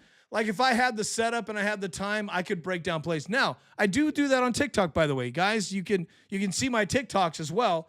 I do break down certain plays over and over. I'll say, watch this person, watch this, watch Caitlin. I will rewind the tape and create a TikTok for you so you can see how I see it. So I do break down the X's and O's on TikToks, a minute to 3 minutes. But I don't do it on YouTube like other people do it better. But I'm trying to connect with some of those folks because it would be cool. In fact, a lot of people that hate Caitlin have YouTube channels, and I'd like to bring them on and have a fun conversation. Desiree, I would hold my temper. Let's see here. Desiree's having flashbacks to when I used to ask Desiree used to ask football questions. That's right. We met doing NFL. So by the way, we do heavy NFL. If you think this is great, man, NFL season is going to be crazy. In college, so I do college live. We do Monday night, Thursday night, Christmas. We go crazy. New Year's, one live. We went 5 hours on New Year's, and I was just getting lit. It was hilarious. I may do that again for New Year's. Let's see here. You guys are incredible. Okay, let's see if I missed anybody. Wow, we still got some solid numbers. We'll go, what time is it? It's 11 o'clock my time. Oh, by the way, when you called me late night radio guy, I try not to go late night because I know you guys are on the East Coast and you're worn out by the time I jump on, but my life's a little involved, and today I had to do the family swimming thing, and so that was a thing. So Saturday was family day, but I got a chance to watch the game. I love that. Sometimes my son will be like, because he watches his cartoons and I've got my 4K TV, right? Sometimes I'll put headphones in because but then I start yelling at the TV and my son will go, Dad, it's too loud. He doesn't like it when I get excited about football. I'm sorry. Anything. Desiree said, let's see here. Desiree said, what'd you say here? Hold on. You said, what'd you say? I'm having flashbacks. Okay. Football season's always, oh yeah, it's so good. Desiree. And also we have multiple moderators. Desiree is my chief moderator, but we have some extras that help. Let's see here. You guys are amazing. Okay, so Desiree says, okay, so why after a foul on court the refs? Oh, we already covered that. All right, thank you. Do they? Okay, here's another question. This is good. This is fun. We have people watching. Do they use a different lineup for free throws? I notice a lot of players swap for that. Oh, do you mean somebody? Or you mean does somebody come in and shoot a free throw like a designated? No, not like in baseball where you have a designated hitter. What you're seeing is, for example, there are some situations where the free throw is a result of a team foul. Like a technical is a team foul or a foul. Well, no, I'm sorry. Technical is not a team foul. Depends. Like you can get a team technical, but to keep it simple, like a technical, like Caitlin got, that foul shot is one shot, unless there's like a flagrant foul, which that could give you two to a certain point, and that's like an ejection. That's rare. But the team, I'm sorry, the one-off foul, like a technical, that goes to whoever is designated as the best shooter that's on the court. So usually that person already knows that before a game, usually they're like, everybody knows it's usually the captain or the best shooter steps up, but usually someone will indicate, okay, you're doing free throws tonight on technical, something like that. So yes, but it's not like but if in most cases, I guess in all cases, if you're the person that the foul is committed against, you're executing the free throws. Okay. I don't know, but a lot of the Knicks free throws, I saw players swapping out during that. Now, when you're talking about swapping out, now when a free throw happens, when there's a break in the game, that there's an appropriate time to switch players. Is that what you're talking about? Yes. Free throw, foul shots, free throw shots, that's an appropriate time to do substitutions, depending. There's a small window. That's why you'll see players come and sit down by the scorer's table so they can join in. And also, there's only certain subs you can do at a certain time at the same time. So there you go. You guys are amazing. These are great questions. Okay, we are wrapping up. We have strong viewers in the TikTok. I hate doing that, but I hate leaving when we have people cooking, but that's okay. It's a late night. So we'll wrap up. You guys are amazing. So let me see. What are my final thoughts? Jason's final thoughts. Let me go through really quick for those of you that are hardcore. Let me go through some of the notes on the game. Let's just do a little recap. We're talking about this game. Oh, and by the way, I told you I was going to only do like a 3-game recap. I've decided that because my views are so strong, and after I got 200 subscribers to my channel in 24 hours, all on my basketball stuff, because I can see because I do other podcasts, but I'm really I think I'm going to start just sticking with all sports. It's a lot more fun. But anyway, I've changed my tune because the traffic's so huge. Like right now, you guys are watching, the numbers are going up. You guys are sharing the live because because of that, I think I'm going to start to break down every game. So jump on my channel after every game. It's usually going to be like 7 to 9 Pacific. Nice to meet you. Thank you, Seeker. Please come back. We love you guys. Ace Steven says, what's up, Steven? Aces fans get blown out of context. There is a lot of fake Asia fans, but she definitely gets respect. Interesting. Okay, the Aces are that team. It's like the Chiefs. That's the best way to look at it, where everybody thinks they get the calls. The Liberty could be that too, but it's more the Aces. They're the team that the league wants to win, right? So think about the rap the Chiefs get. They don't deserve it. They get the MVP, right? The fans are dicks, I don't really believe that about the fans. I think it's more fans of players and fans that don't like certain players and the gossip. I don't think it's more like a hate for that team. They're a tough team to beat, though. They're a tough team to beat. So they're a fun team to watch, tough team to beat. So it's that's an interesting point. I'm glad when people jump in with interesting points like that. Let's see here. You guys are amazing. Let's see here. Yeah, I was hating on your Chiefs, Desiree. Here's the thing about the Chiefs. I try not to talk football, but everything comes back to that. Here's the thing about the Chiefs, and I will do a game wrap. I'm interested this year in the Chiefs, and I appreciate Mahomes more this year than previously because I really feel like because he made a lot of sacrifices and he doesn't have a lot to work with. These receivers are just trouble. There's just who's he going to throw to? They're all in jail, right? But he signed a big contract, $500 million. That's huge. I think he's all in on Chiefs. I appreciate that. I think he's going to be a Chief for life. And I appreciate the fact that he's ready to try to win again. His legacy's on the line. He has a lot to prove. So I'm selling high. I'm selling high on him. I'm meaning that I'm very optimistic on their chances. They had a really tough year, and I celebrated that because it was good for us. It was good for the league to see them lose. It was because of all the controversy of it being cooked.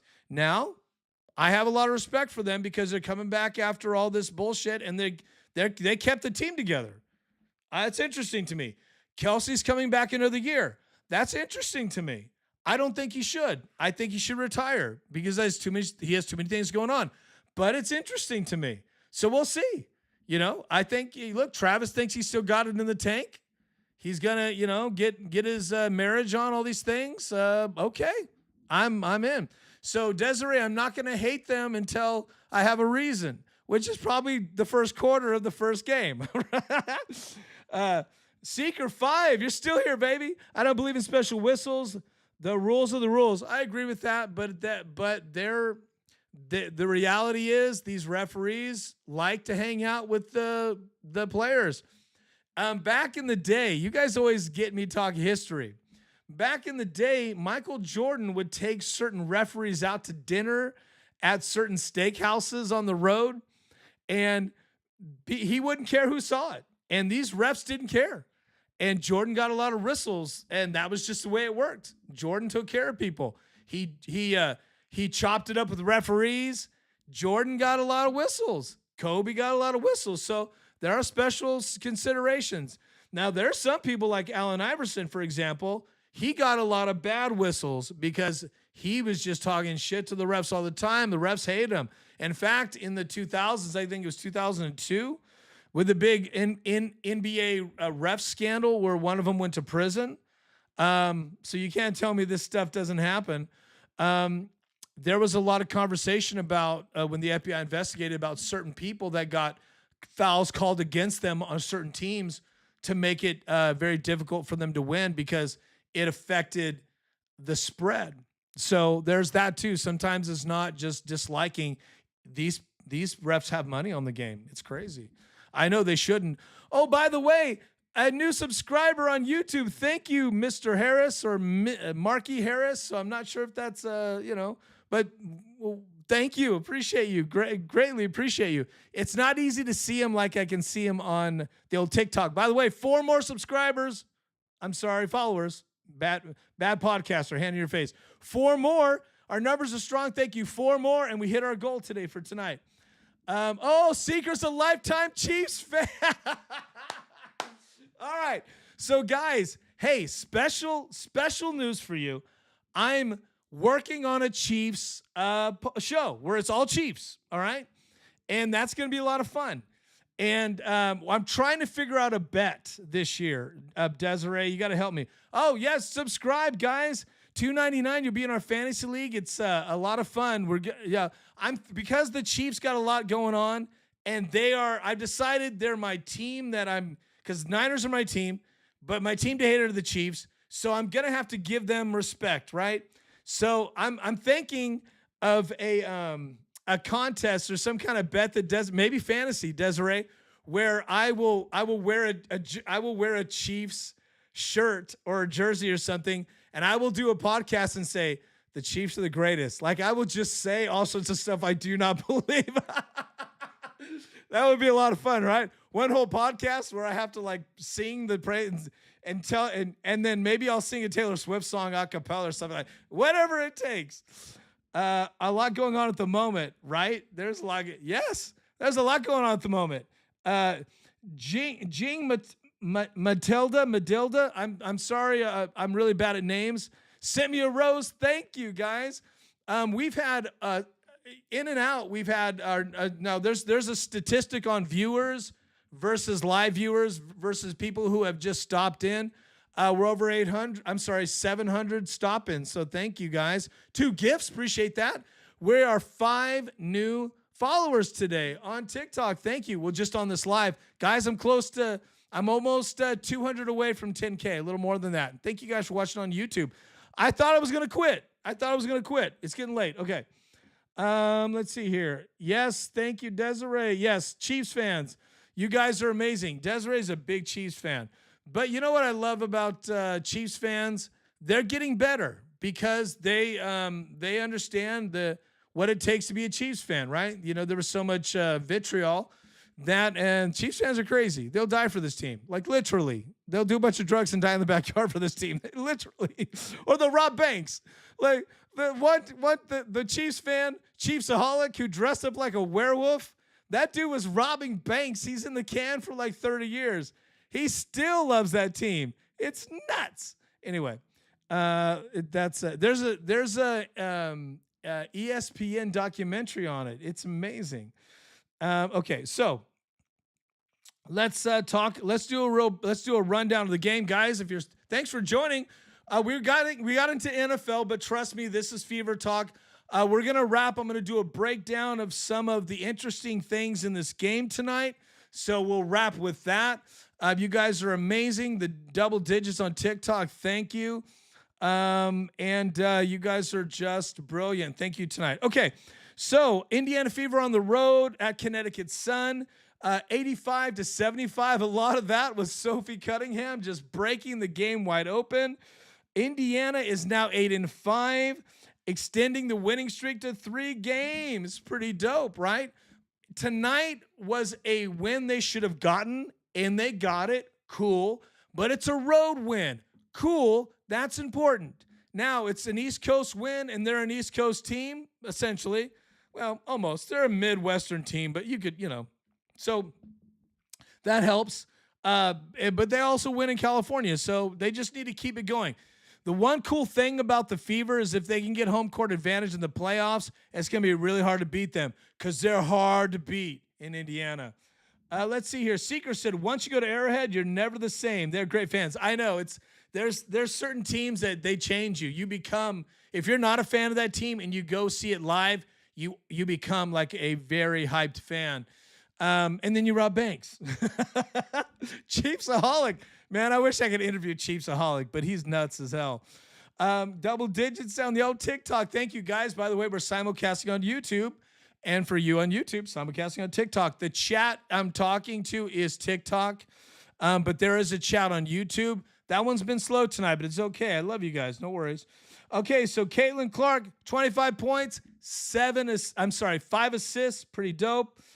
She led the team in scoring, and she did pick up a technical at the end when she did this little talky talk thing to that weird, creepy, bald coach of the Sun. He's a douchebag, so I say the more the better, but that technical didn't matter. By the way, if you watched earlier, that was a bogus technical. The delay of game was not. What are assists? Great question, Desiree. That's a great question. There are people that watch, they're new to the game, they don't know. An assist it's a little tricky, but sometimes it's not as obvious as others. But if you are easy way to call it, an assist is the pass before the score. So if I'm running to the hoop on this side and you're fast breaking to me and you dribble it, you see I'm open, you pass it to me, I grab it, make the layup, I get the points, you get the assist. It's like an RBI in baseball, runs batted in essentially, right? You get an RBI when you hit the ball and you get a runner in. It's a significant stat. So assists are significant. So essentially, you're responsible for 2 points that you didn't put in. So when you're someone like Caitlin that can give you 10 assists, they call those dimes as well. An assist is called a dime. So if she can give you 10 dimes, that's 20 points she contributed to if they're all twos. Fair enough. Not counting the points she put in. So it's a very significant stat. So assists are important. Why are they important for WNBA? Well, because you get a lot of layups, and a lot of those are from assists, and you don't get a lot of dunks, right? Even though some of the, by the way, do you know some of these ladies can dunk? They just don't do it in a game because they used to, and it would always ricochet because you're getting defended. So you don't see many dunks, but there has been dunks before. I think Asia can dunk. I think Cam can dunk. Cam from the Sparks. There's a video of her dunking in practice. So that's what an assist is. Now an assist is a judgment call sometimes, Desiree. So there's some situations where a ball is passed. It's kind of an awkward pass, or maybe the person fumbled it and then kind of got it in. So sometimes those aren't quite assists, but in most cases, they're pretty obvious. Let's see here. We're okay. And I'm watching the chat. What's a layup? Just a type of shot. I feel no, you're not uneducated. These are great questions. A layup is running and you just kind of, it's an easy bucket off the glass. It's a layup, right? So it's just dribble, dribble, dribble. Right under the hoop, it just ricochets in, right? That's a layup, that you laying it up. That's like an easy, it's usually unabated, so layups. So if you miss a layup, it's kind of like, come on, like it's like one of the easiest shots you can have other than a free throw. So it means lack of focus, or there's good defense, or you're rushing. Layups are timing as well, especially when you're running full blast. But a layup is really important because in the ladies' game, that's usually layups are most of the scoring, other than threes, right? Let's see here. Kelsey Mitchell had 19, which was good. That's what you need. She was number 2 on scoring. I need Caitlin to outscore Kelsey Mitchell, or at least be close to her score every night. That lets me know the offense is running right. It cannot run through Kelsey Mitchell. It must run through Caitlin Clark. There we go. Okay, that's a Seeker 5. That's a good answer to Desiree. It is one of the easiest shots. Yeah, thank you for. By the way, I love the contributions. You guys are amazing. Kelsey Mitchell had a really fun little okey doke where she was like getting lost under the. It was pretty crazy. Like, and she did like a 360. Everybody's trying to like whoop whoop whoop whoop. Then she walked over to the 3-point line, hit a 3-pointer. It was crazy. Let's see here. Aaliyah Boston had 13. That's a low night for her, but she was struggling a little bit. But she played really good defense. Guys, we cannot underestimate the defensive improvement. There was a lot of defensive improvement. So I don't want to hear any. They scored 75. Okay, that's good defense. So I don't want to hear any of this bullshit. They're not playing good defense or Caitlin can't defend. By the way, let me tell you something. Let me look at the chat and give you an observation. Here we go. I noticed a moment where when I think they sat Caitlin in the end of the first, or it was like an appropriate place to sit her, the other team started making a comeback. That's all about Caitlin not being on the floor. She contributes defensively. So these guys that say she doesn't play good defense, that's just bullshit. It's misogyny to me. There's no point. To me, that's the only. It makes no sense to me that it's just dudes that say she doesn't play defense. Stupid. Monique Billings. I love me some Billings. She had 10 points. She's a great contributor, and she really runs really great screens for Caitlin. I love that chemistry. 4 starters were in double digits. And Sophie Cunningham Caitlin was the star, 25 points, 5 assists, ran the floor like a general, really had a lot of freedom in the offense. But Sophie is the sixth lady of the game. Game ball would go to Sophie in this situation. You give her the game ball. She blew it up at the very end, blew up the game, and had 12 points that were brilliant. If you didn't watch the game, just watch the fourth quarter. It's electrifying. It was a lot of fun. And the announcers are getting into it. We're starting to see the announcers be more honest about the beauty of the game this team plays, like the style of offense. Fish said, "What's up, Fish? Why did Kelsey get a loose ball foul when she boxed out Britt G?" That I agree with that. You're talking about Franken Grinder. That was a weird foul. That's a really good question. They kind of went out of that fast. I think it was a bad call. I just think it was a bad call. Sometimes if it's about leverage on the box out, and maybe the referee saw that Kelsey was maybe through an elbow. I don't know. It just was a bad call, I think. I didn't see any point to it either. Seeger says Caitlin can defend. She's always tried to rest on defense.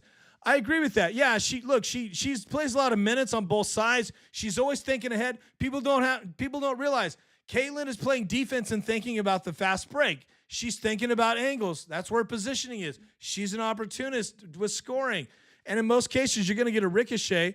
Shooting was pretty decent tonight by both teams. That was a lot of fun, too. It was a fun game.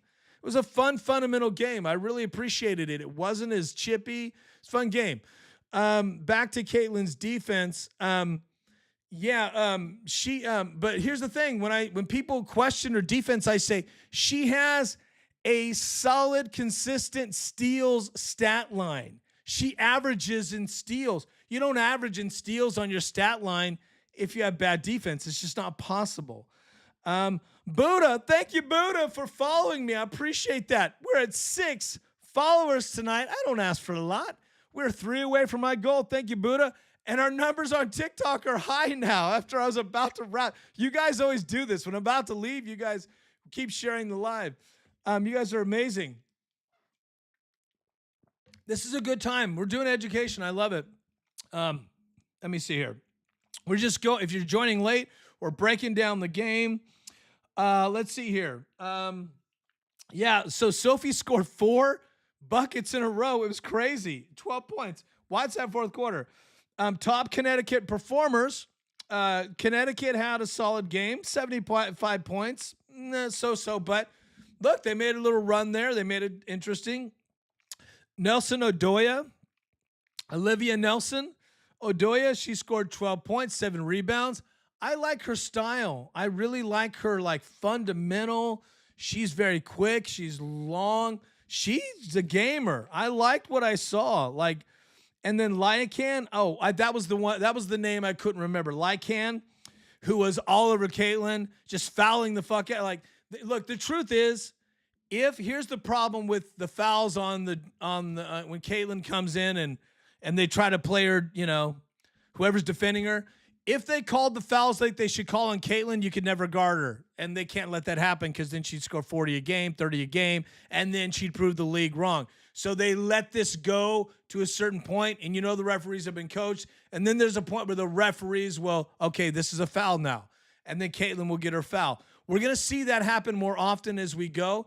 If you track back some of her bigger games this year, that's when the fouls were being called quicker, earlier. Call them hand check fouls, reach in fouls. When she's being aggressively mugged in her arm. When you watch the replays, they're twisting her arm. It's crazy. They're slapping her. They're grabbing her wrist or twisting her arm. It's the most. Let me just let this out. It's the most illegal bullshit in a game you could see. We're not imagining this. People that are big time Caitlin stans and they get all mad over everything. I understand that, but they have a right. We're not imagining. I've been watching basketball for most of my life. I played it in college. I played point guard. I know what a hand check is. I know what that is. We're seeing it almost every time. That being said, the league cannot let Caitlin be Caitlin. In college, they called it all the time. That's why she was electric in college. And plus, they catered to her. She was a star. This is what the W needs to figure out how to do. They know she's the star. They know she's the moneymaker. They know she brings eyeballs. They know the Caitlin Clark effect. They know. They just can't admit it. They can't admit it. They can't admit it. They can't admit it because they doubled down for 2 years on building this hatred online against her and setting these things up and, have you heard the Angel Reese stuff this year? You haven't because she's a mess. She's not a good player. I don't care what kind of bullshit you're getting fed. She's not a legitimate pro. So they tried to take her and make this right. They did everything they could to try to diminish Caitlin Clark. Now the W is understanding we don't know what we're doing. We're really bad at this. We didn't realize this is a business because what happened is all the ladies wanted money. All the ladies wanted more than just, our acknowledgement that we were better, we were here first. Then they started wanting to get paid, and that was a game changer. Money changed everything. So there you go. I went on a rant. I'm sorry. I got ranty, but I'm just so done with it. So now when I see her get fouled on the reach, and I'm like, are we calling this? And they finally do. So back to Lycan. Then you know what makes me here's what makes me more angry. Now I know people, sorry, I got all these thoughts. You guys got me going. We're at 19K likes. Thank you guys. It's probably all Desiree. Here we go. So when Caitlin argues for fouls and she starts doing the ugly face and all that, people are starting to hate online. They're starting to hate her. Okay, I get that. But you know what makes me more frustrated is when she's being clearly fouled and she does that, then the camera goes to the defender and the defender's like, what? I didn't do it. What? And that's what Lycan, if I'm saying it, I'm not trying to disrespect, I'm just bad with names. Lycan was doing that the whole time. What? Oh, what? Getting 5 fouls in the game and acting like, what are you talking about? What? It's ridiculous as fuck. So I don't care that Caitlin's complaining. I say complain every play. That's what Kobe did. Just get the rock and complain. Get your opportunities, because that's what they do. But this bullshit about I didn't touch her when the replay is you're holding her wrist, it's garbage, man. So look, I'm kind of over it. We're all over it. I want to stop talking about it because we know what they did. Now we know they're trying to fix it. The refereeing has been better. I'm not trying to be that guy. I'm just being honest because Lycan was completely doing she was doing the script they did last year. And I don't think that she got the memo. This is bullshit. We're not doing this year. Let us let somebody who's amazing play so we can enjoy what we're watching. I want to watch her win.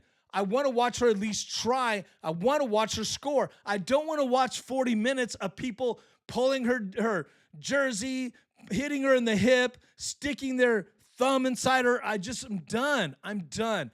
We're double digits, man. Thank you guys on TikTok. We're simulcasting on YouTube. Oh my God, it's been almost 2 hours. It's been, whenever I try to get off, the numbers go crazy. But look, it's not a school night for me, so I can get wild. By the way, thank you for the new follows. Oh, we just got some new followers. You guys are amazing. Why do you, Lucy, thanks for joining. Lucy said, why do you always have to go? Do you mean I keep saying I'm signing off, but I don't? I don't know. It's just kind of how I do my relationships. I always just like vanish and come back and say, look, I'm out of this, but then I'm never out of it. It just keeps life interesting. Thank you for Odd Job Bays. Thank you for the rose. Kissed by a rose on the grave. I'm sorry. You didn't want to hear it, but I did it. 8. We got 8 new followers. Thank you guys. We're on the road to 10K. My goal tonight was 9. You guys are amazing. And the numbers are we're up. Thank you guys. We're simulcasting on the old YouTube as well. If you want to watch if you missed the live early and you want to watch it, it's being archived on YouTube. Jason J. Daniel on YouTube, Real Jason J. Daniel on TikTok. So YouTubers, if you want to join the TikTok chat, it's hopping. Come over to that one. Though there are people chatting on YouTube, I can see it as well. Put your comments in there. Desiree, by the way, forever a Swiftie. That's Desiree. She's the goddess of the chat. Don't screw with her. Desiree's getting carpal tunnel. She's getting those 20Ks hearts. It's all Desiree. Desiree, you are amazing. Happy girl, we are done. Happy girl, does that mean I should sign off? We're done, or does that mean our relationship is over? I didn't know we were in one. Let me know next time. Maybe it was great. I missed the whole thing. Guys, you are awesome. One more follower and I hit my goal. You're amazing. We've also getting subscribers tonight on YouTube. So, okay, back to, I went on a rant on the hand check fouls. So Lycan had 11 points and 7 assists, and I just didn't like what she was doing on Caitlin. I think it's a Bush League. I think it's bullshit. She's not a good defender. Good defenders don't do that. So it is what it is. They're a bad team, though. They're a bad team. Their top scorers tonight was 12 and 11. It's a bad team. So the Fever needed to beat them. It's important that the Fever beat them. They did. They got a road win. Amazing stuff. If you missed it earlier, I was doing the good and the bad of this win, and I'll just give you a recap. You could rewind it on YouTube. Look, this is a team you're supposed to beat. You almost gave up the lead again. You had to have Sophie come in and be Super Sophie to really lock it down. So there was some things that there were still concerns. Missing free throws. Aaliyah missed 3. She had 3 shots she missed 3 free throws. What? So it's like, you got to clean that up. So there was some bad, but there's a lot of good. 8-5. You're growing in the standings. You're showing teams that you're fixing the defense. Good defensive effort. Caitlin was floor general. That was a lot of fun. Caitlin was having fun. Caitlin knocked down 4 threes. She was in the zone, man. It was a lot of fun. So a lot of positives, but the schedule's going to get tougher. I still don't think that they're going to have a better record now than last year because of the way they've been going.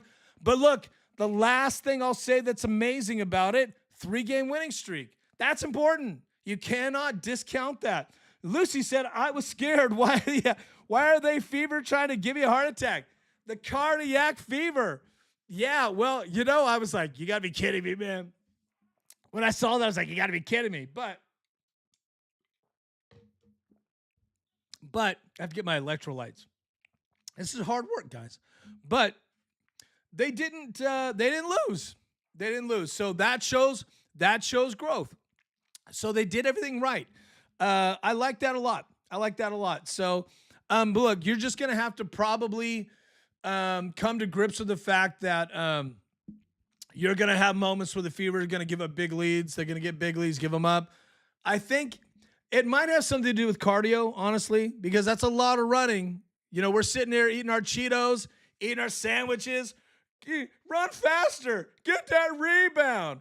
That's hard work, man. Those girls work hard, and they're getting pounded and hitting, it's a lot of work. So it could be just attrition, like it's a lot of work to keep a lead. And then, the other team could do a lot of substitutions and bringing fresh people. There's a lot of things that play into that. That's why giving up a lead has a lot of coaching fingerprints on it. Right. Seeker said she was coached to guard CC that way. That was a game plan. 100% Seeker, because they get away with it. And that guy, I hate that coach. That coach is a weird, scummy-looking dude. I hated what he did last year. They did that. Remember, that was the game where, what's that girl, ran? She came out of nowhere and blasted Caitlin when Caitlin wasn't looking and just, gave her, a shock attack and knocked that. And that coach was like, there's nothing wrong with that. And then somebody else hit her, right? Remember that really crazy viral moment? Thank God, but I was actually concerned. I was like, hey, is that going to happen tonight? Because same coach and all that, and he's dirty. But I really was impressed with how the ladies played a really solid, fundamental, competitive game. I thought, and it was a lot of fun. Caitlin was doing it was fun for me. I was like, this is a fun game. And I like that. It was a lot of fun. Forever Swifty said, it's crazy no matter the sport, we see rigging in every shape. Yeah, if you're not cheating, you're not trying. It's just humans. It's human nature. Look, there's a lot of money on the line, a lot of eyeballs, And also the other thing, too, and I've said this numerous times, Caitlin will be fouled by nobody players. She'll be hit by nobodies because that clip goes viral and you all attack them. You hate them. It goes crazy, and then they get really well known overnight. There are people I know now that are players the last couple of years. I would have never known them if they hadn't attacked Caitlin, right? Angel Reese doing this. When we now know that Caitlin never did that in the first place to another player, she was doing it to her coach because they were doing a fun thing, but then the media turned it into something it wasn't. It's been debunked. It's like a hoax, right? It never happened the way they said it was. So then Angel Reese was like, I'm going to get my revenge because she's mean to girls. It's just dumb. And then ABC, and then that the weirdo chick that interviews everybody, she's real creepy. Holly Rowe, she's like, weird, she's always on the guys, it's weird. She started doing all the stuff and doing interviews, making a thing of it. Oh, the face. It's just manufactured shit. My point is that started this thing where ladies are like, I'm going to get viral. Now we're not seeing that so much, right? Because we're onto that shit. Lucy says, I know. Whoever's tapping now, thank you. My hand hurts. Thank you, guys. So, our moderator Desiree is keeping the home fires burning. We're at 22K on the hearts. Thank you, guys.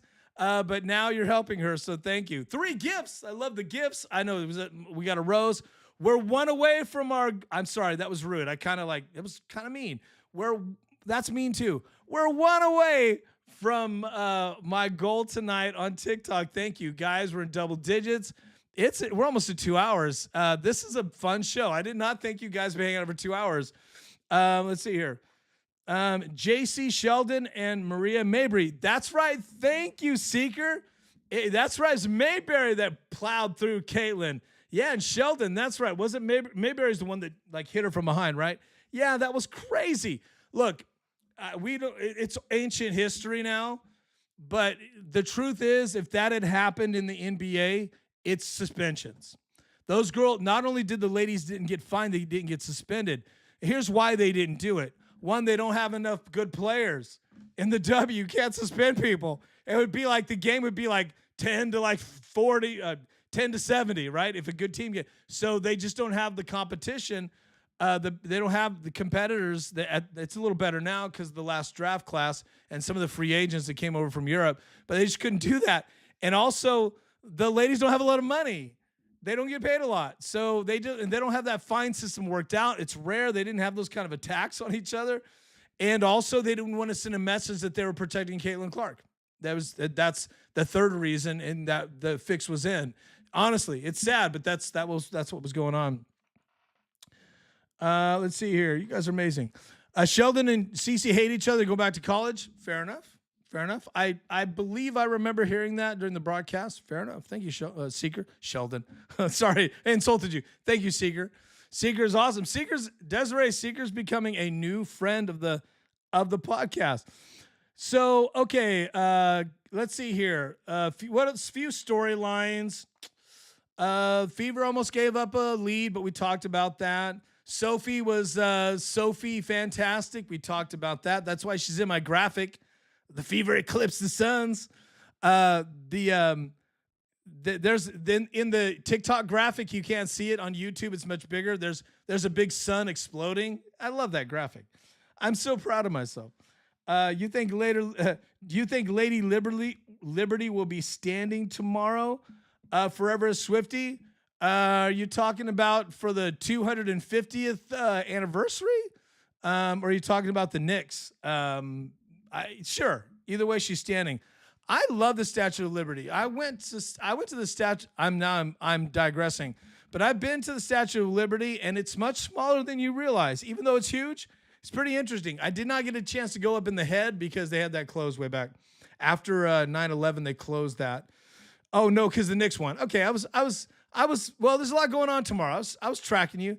Yeah, I mean, go Knicks. Look, Knicks fans are absolutely rabid.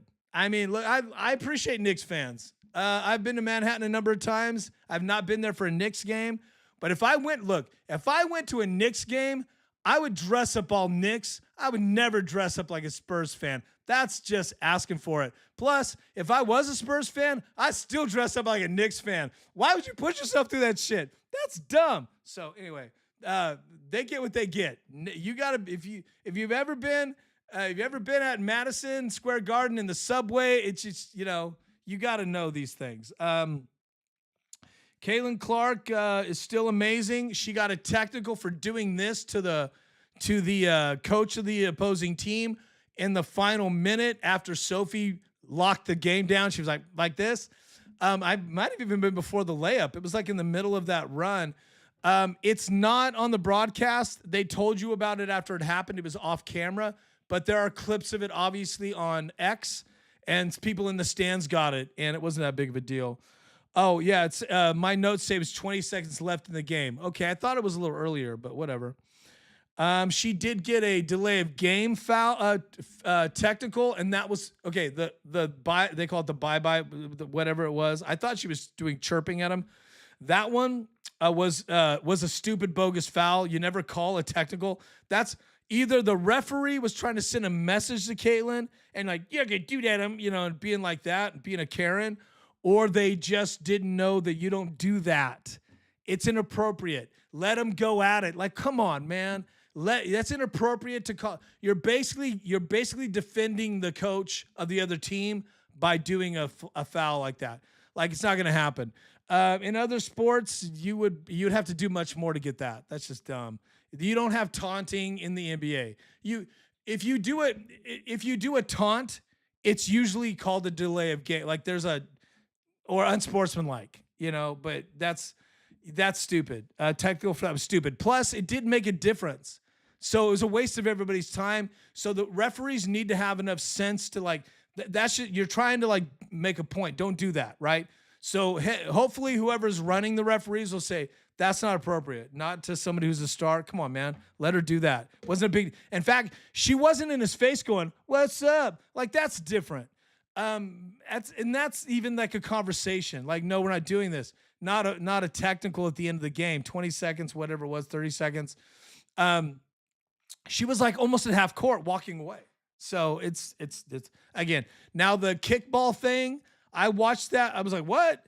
And then I watched it. I'm like, no, that's a delay game. You can't. And if you by the way, if you kick the ball at any time and it's not accidental, that's a delay game.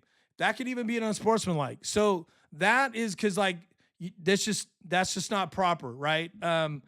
It kind of messes up the rhythm and the groove and all these things of the game, and you might even have to clean it up. It's got to be. It's just safe. It could be an unsafe thing. What if you kick it and hit somebody in the stands? It's just not a hit. And like, let's say you kick it and it hits the other bench. Well, that's unsportsmanlike. So like these things, you got to keep that under control. And I know she was just trying to be cute or whatever, wasn't thinking, but that was earned. The other one wasn't. Guys, thanks for watching. We're in double digits still. I'm trying to get off this thing. Desiree, another 1,000 hearts, by the way. Let's see here. What's a technical? Okay, technical. And by the way, these are great questions. I love answering these. A technical is a foul that's not necessarily related to gameplay. So it's a technicality, right? Coach getting crazy and stepping on the line and walking onto the court and like getting into that's actually a more common T is a coach stepping on the court. That's a technical. You tee him up. That's a free shot. The next technical is a throw it. In fact, there is a situation where with technicals, they do increase in like penalty range. So if the reason why the second technical against Caitlin was stupid, one, it costs you more money in the game. So that's unfair to her because that wasn't worth it. And two, the more technicals you get, the more judgment the referee has to actually DQ you, right? So sometimes the second technical is you're DQ'd, depending on, it's rare, but it happens. So that's why you don't go, if you go second technical, you have to have a purpose. Technical fouls have a purpose. It's not just we're getting even with you. It's to keep the game under control. It's to keep players under control. It's to keep conflict from happening. It's to keep the game flowing. There's a lot of reasons why technical fouls have a place in the game, but they have to be judiciously called. That's why calling it technical at that moment was nothing but bullshit because of all the things I just said. And there's no way a seasoned ref would blow that whistle, or a ref that's not doing something selfish would blow that whistle because of all the things I just said. The implications of a second technical at that stage in the game. It's just pointless. What are you getting right? There's no purpose in it. Let's see here. The kickball tech was awarded to the team. It didn't count against CC. Delay of game was okay. Fair. She got the technical for delay of game. I'm not sure why it's not counted against her. Maybe I missed something. But again, I could be overthinking it. But it was 2 technicals on her. So she got 2 technicals. We can call it that. Fair. But delay a game, like there's a team now maybe it was counted as a team delay a game, but that wasn't a team delay a game. That was actually a delay of game. But yeah, I mean, okay, they blew it on the offense. That would make sense. Okay. I can't argue with that. What is a DQ? That's short for disqualification. Sorry. Or ejection. Some DQ leads to ejection. So when you're ejected, you're disqualified. Disqualified means you cannot play anymore. But yeah, so technicals lead to DQs. Let's see here. Fever. Oh, by the way, so another interesting subplot is the team is moving to Houston. So that's the last game that the actual Fever will play in Connecticut against Connecticut. They will be the Houston Sun next year, I guess, unless they change the name. Why did CC get a delay of game? She kicked the ball a few times with her feet, and she said, "I was just trying to gather the ball," and that was a delay of game. You know what's so funny? I'm so bad with. I keep hitting this. You know what's so funny is the referees do more to delay the game than any of the players ever seen. I always go, like, sometimes when it's time to transition and they're on the sideline to throw the ball in, it takes forever. I'm like, what is going? Sometimes Caitlin goes, "Give me the ball," because like the refs just take forever. I don't understand these referees. Like, fucking get the ball in. It's crazy. Or they do a challenge on something we all know is not challengeable, or it shouldn't be. Rewind back earlier, I mentioned how some of the challenges are out of control. Like, you can challenge anything, and it takes forever. It's pointless. It kills the game, kills the vibe. It's stupid. These refs take 25 fucking minutes. Stop this shit. It's dumb. It's a waste of time. They should change the rules, and there should be certain things you cannot challenge. Or certain parts of the game, maybe challenges only at the second half of the quarter or something. I don't know. Fever win their last game. Let's see. Caitlin, sellout crowd. So that's huge. 9,000. Years, yes, years, and I'm in how not happy. I'm in Houston. How not happy? Lucy, I'm not understanding what that means. Am I missing it?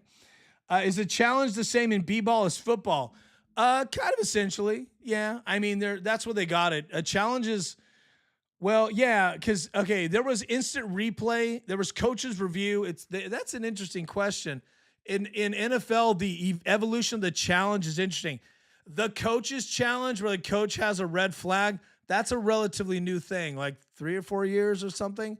But it used to be replay. You could challenge certain things. But there's more challenges now in the NFL than there ever used to be.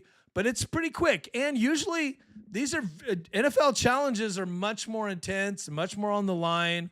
And then, at the end of a game, right, the last 2 minutes, it's just it's official review challenge, which is really smart because coaches will just tie the game up. Sorry, I'm in Houston. I'm not happy. Oh, that committee. Lucy, you're not happy. Well, yeah, I mean, I get it. You got Dallas out there, right? That'll be a second franchise in that state. It's a big state, though. I'll be in Dallas, by the way. I was actually going to try to catch a Wings game, but they're not playing, I think, the night I'm there. And I'm actually going to be flying into Dallas, but like my business is in another, not quite in Dallas, but I'll be in Dallas twice, back and forth. So let's see here. Okay, so let's look at, I'm going to look at some interesting stats. Double digits, guys. I appreciate it. 24K hearts. Love that. We still got people watching live on the old YouTube. Thank you. We're simulcasting on YouTube and TikTok, guys. So if you want to watch the show from the beginning, a lot of time, you could go to YouTube, Jason J. Daniel, watch it on the archive. Lucy, thank you. It's always good to see you guys. I think I stayed later for Lucy. Lucy, you touched my heart when you said, whenever I join, you in. Lucy, does your flag mean that you're in another country? And I'm not sure what, but oh no, it's a Houston flag. Is that what it is? Another country. I'm so stupid. I'm sorry. You just said you were in Houston. My brain is rotting. Okay, please forgive me. There's a lot going on. Lucy, you're amazing. Jay, is that JQ? Jay, you just followed me. We just got our 9th follower on TikTok. Thank you, baby. I wish I had like a clapping machine, but I've been told by podcasters that are better than me, don't do sound effects. It's not a thing. So, Jay, you're just going to have to take the love in my heart to you, bring it close to you, let it comfort you tonight that you made my night. Thank you, guys. We're double digits on the old TikTok machine. We still got people on YouTube. Thank you for watching. Let's go through some of the stats for, since you guys are still watching, for the FIVA. Puerto Rico, thank you. Houston, Puerto Rico, thank you, Lucy. I knew. Okay, so I wasn't totally batshit, but close. Okay, because the flag, sometimes in the flags, I see them, but they're so small, I can't know. Desiree, by the way, Desiree, when I shout out Desiree, she's not in the same city as I am. She's in another state. She's my moderator. She's our moderator. She's the people's champ. I didn't know Oklahoma Thunder was NBA. Desiree. Desiree's amazing. Desiree is never ceases to amaze me. Yeah, the Oklahoma Thunder was NBA. Literally, yeah, they were. Trivia question: the Thunder. There was a different name for them. What were they called before they turned into the Thunder? Um, that's a trivia, NBA guys. I used to be heavy in the NBA, but not in the last 5 years. Um, Kelsey Mitchell had 19, and she played a really fun game. She's learning to take a back seat. Now, I think she had like a historic, I think she hit a milestone as well. Sparks, wasn't it? No. What I mean is the Thunder NBA team. NBA team. Thank you guys for the likes. And man, I appreciate that last follower. That's so cool. Boston had 13. Monique Billings had 10. She came a big. I like me some Monique. Man, I like all these ladies. I have no Kelsey Mitchell makes me crazy, but I like it. Sophie had 12 in like 12 in like 3 minutes. It was crazy. Indiana on a 3-game winning streak. Let's see here. Let's see if there's anything else interesting in the stat line. I think that's it. Yeah, I think that's it. Yeah. Oh, here we go. That's Supersonics. That's right. Thank you, Fernando Sanson on YouTube. Thank you, sir. That is correct. Supersonics. Seattle lost their team. I love the Sonics. I was a Kings and Sonics fan. I went to a lot of Kings and Sonics games. I lived in Sacramento at the time. Thank you. You are amazing. Appreciate that, guys. Thanks for watching on the chat. I can see it on YouTube. Desiree moderates the TikTok. Yeah, Desiree's going to Google it. She's an incredible producer, by the way. Let me share with you what Desiree did, which was pretty phenomenal.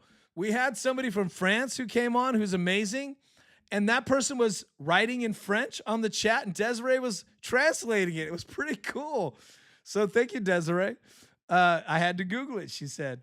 They weren't called the Sparks. Oh, yeah, they weren't called the Sparks before the Thunder. That's right. The Sparks are the LA Sparks. But good try, though. Good game. Let's see here. Let's see here. Okay, so I think that's all the noteworthy things on that. I think we're going to wrap. You guys are amazing. Great. Okay, so here's some housekeeping. Thank you guys for joining late. Strong numbers all the way through. I do have to wrap. It's been over 2 hours, and I need to eat a late dinner. It's midnight for me here. I know. I eat late, but I couldn't stop. You guys are amazing. Now did have a live goal of it's like a goat. If you want to, I think it's a cheaper one. I was setting up my goals. I think they were too expensive. Fernando said, CC being so naive with a reporter tonight. Was that right after the game, or was that am I reading that right? Naive? Was that during the press conference? I didn't watch that yet. I usually watch the press conferences either in the morning sometimes. It depends on the game because there's a lot of footage. But I like to, when I'm having my coffee, I watch the press conferences. Also, she did a interview at the very end, right after the game. So I don't know if you were talking about that one. But that one didn't stand out to me as controversial. Let's see here. You said, thank you, Fernando. Jump in, though. And now, Fernando, if you have not subscribed, I'd appreciate a subscription, my friend. It was after, okay, so it was like in the press conference? Okay, or maybe after that? Okay, I'm going to check it out. These reporters, or you can, if you have the link, I think you can put it on the comments. Put it in the comments if you can, or you could, I think, on there's like a community, like a little blog on YouTube. I think you can comment there. That'd be cool. But yeah, I'd like to see it, but I'll look for it. Thank you, my friend. Lucy was crying, laughing. I forgot what I said. Let's see here. Let's see. Rena, thanks for joining. Post game. Okay, post game. Gotcha. Okay, thank you, Fernando. Appreciate that, my friend. Man, don't sleep on YouTube chats. The YouTube chats are very brilliant. Not that the TikTokers aren't. TikTok chat's a little more wild west, but the YouTube, like people write books on the YouTube, and they actually, it's crazy in my TikToks on I get on all my TikToks, I get a lot of writing, but people in my TikToks on the Fever, especially the Caitlyn ones, people go back and forth. It's crazy. Like they write books to each other and they start battling, and I'm like, this is nuts. Defended White like I never. Oh, so she defended Stephanie White. That's interesting. So Fernando said Caitlyn was defending Stephanie White like I've never seen before. Okay, well, look, I'll say this, Fernando. I know there's bad blood, but bad blood in sports, it depends on what you're doing for me lately. And Caitlyn got free reign tonight. She played brilliantly. She was running a lot of the offense, right? She bringing it up slow. You could see her barking it, bringing there was a lot of togetherness. Caitlyn was allowed to run the show, and that was different. And that's why that team really had this flow. The offense had a real nice technical flow to it. Caitlyn's very smart. When she retires in the future, she will be a coach. She's that smart, and I can't see her not coaching, right? So Fernando also said, what the F, this coach uses her like when AB can't hit a layup. What the F, this coach uses her when AB can't hit a layup. Yeah, Boston does struggle with layups, which is weird sometimes. I think she overthinks it. Yeah, look, if you're down on Stephanie, I am too. I want her to be fired. Stephanie said, I've been on the line with Stephanie, but she said something a few days ago in a presser that I hated. And I'm like, you're out. That just shows me you're a douche. It's $6 million for a missed shot. Okay, well, tell me who you're going to get, man. Look, she had 13, but she had some big games. I understand you're hard on her, and that's fair. Look, how about this, Fernando? She missed 3 free throws in a row. No one does that. That was nuts to me. I looked at the TV and said, you're never winning a championship if you can't hit 3. It's crazy. Like, what is wrong here? I agree with you that there are problems with her game. I agree with that. And yeah, she might be a little overpaid, but she is delivering. And you got to look, when you say $6 million, you got to look at the totality of her career up to that point. She earned the max, and I think that's the max she could get.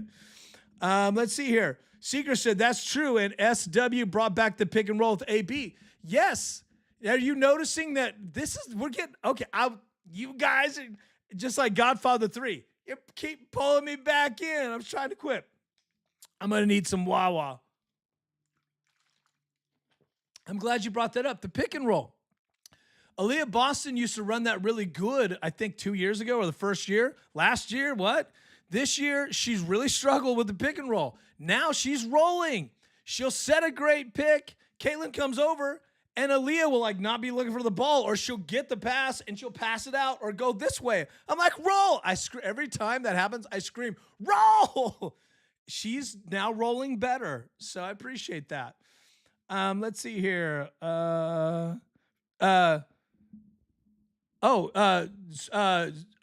Desiree said I'd have to start monitoring YouTube chat and send their questions. You could, but I can see them right here. But you can if you want. Now, the thing with YouTube is people can say all sorts of stuff to me, and YouTube won't get pulled. Now, if I start saying some crazy stuff, it could pull it, but the chat is usually pretty chill. But feel free, Desiree. That'd be great if you want to do it. But I've got both screens, so I'm good.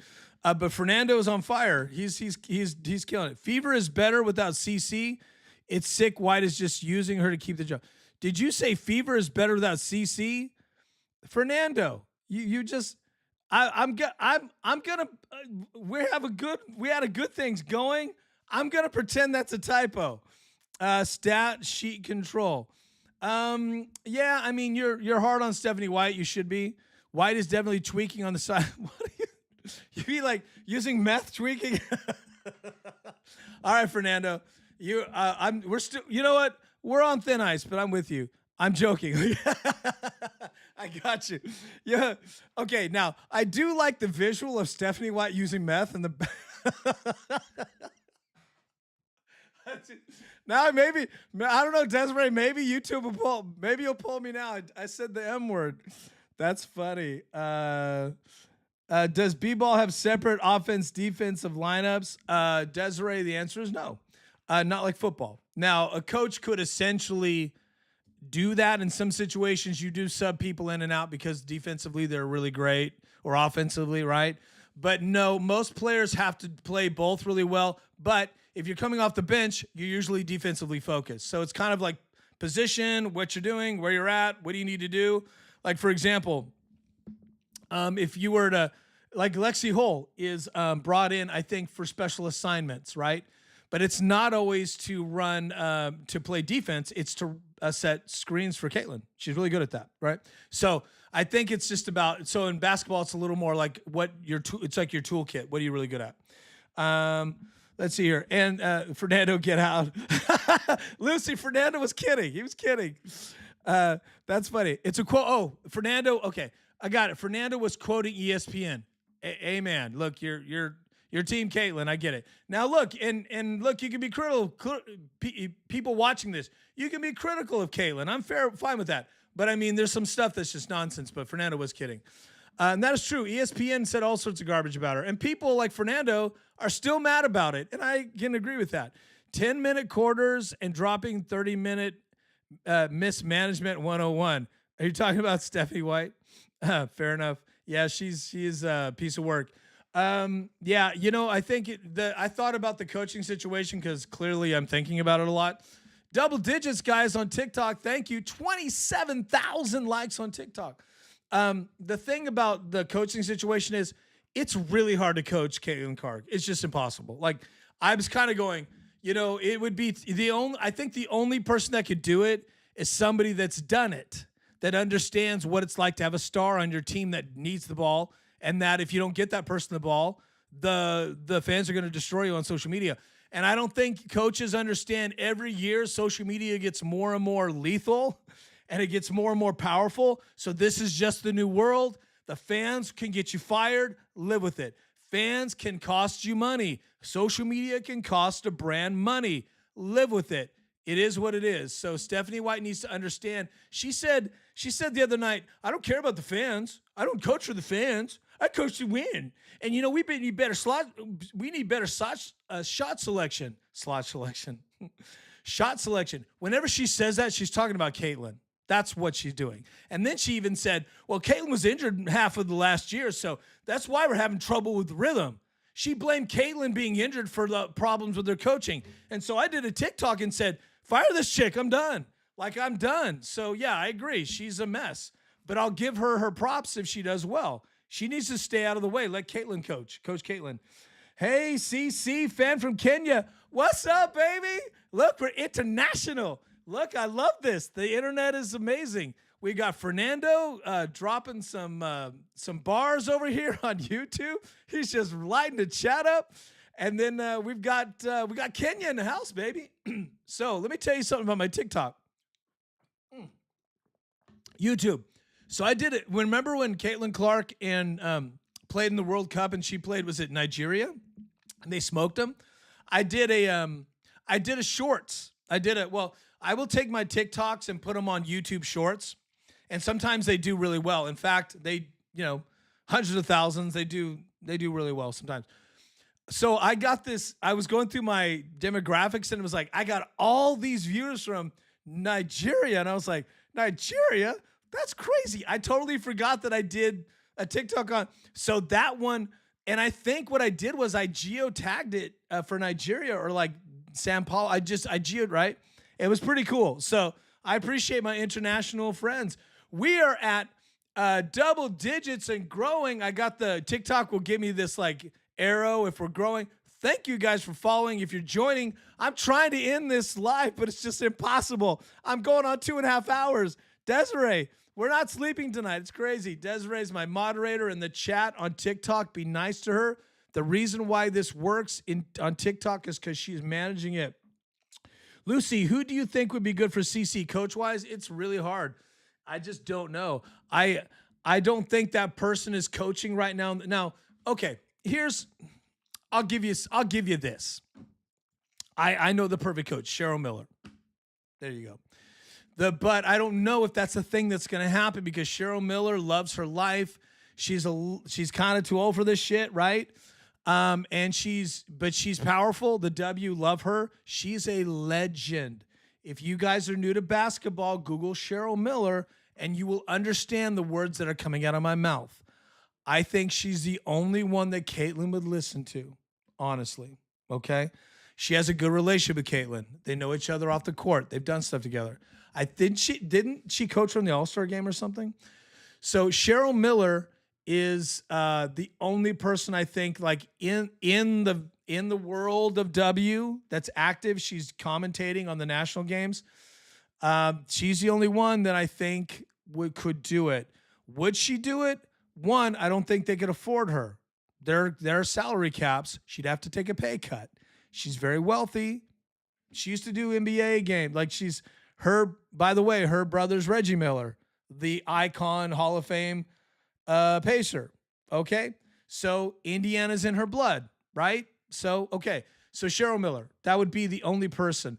If she's willing to do it, who knows? Now, let's get through this year. Now, if Caitlin goes, okay, here's the other caveat. If Caitlin goes to another team, then it's a conversation. If Stephanie gets fired, which she will, if Stephanie survives this year, it's over for her. She's done. Even if they win a championship, done. Okay? It happens. It is what it is. There's not YOLO. There's not enough time in this world to trifle in the social media landscape but Cheryl Miller is the only one that has gravitas and could yell at Caitlin and say, "Who do you think you are?" That's what Caitlin needs. That's why my argument with Caitlin needs to go to a bigger, better team, most likely LA, is part of that conversation. Now, let's say Caitlin goes to LA. Who knows? Could be a coaching change there. I think the sky's the limit. Fernando's been popping, so I got to see what Fernando's up to. My brother, where do you go? When do you go live? Thanks, Fernando. Okay, that's a great question. Okay, I'm going live after every Fever game if possible. I'm on the West Coast, and sometimes I have family commitments depending on when the games are, because the games are like 4, right? So I go between 8 p.m. or 7 p.m. Pacific to 9 o'clock Pacific, which unfortunately is midnight for you guys, but I'm trying to get earlier. And it's hard. Usually on the weekends it's earlier, but today was swim day with the kids, so it's tougher. But yeah, after every game. Now, playoffs for sure, I'll be going after every Fever game. And if anything special happens, like a possible rumor or something or an injury, we'll go live. But the best way to stay with me is to subscribe to me on YouTube. You'll be notified. Also, if you get in the chat like you're doing and you put comments, the algorithm will notify you when I go live, and it will recommend it because you've been interacting with me. Those are some ways to go.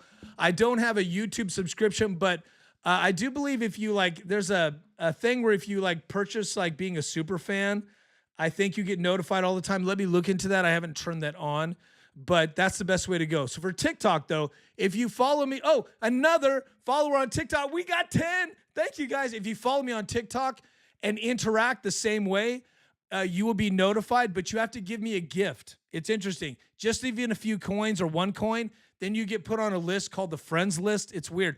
TikTok has so many rules with live. It's so confusing. I don't even read it. I just go live and figure it out. But there's a lot of things I could do if I had the time to figure out the TikTok live thing. But what I do know is that if you want to be notified of my lives on TikTok, you have to subscribe. Another subscriber, thank you. You have to subscribe again, and then you have to give me a coin or something. But if you want to give me 1,000 coins, nobody's stopping you.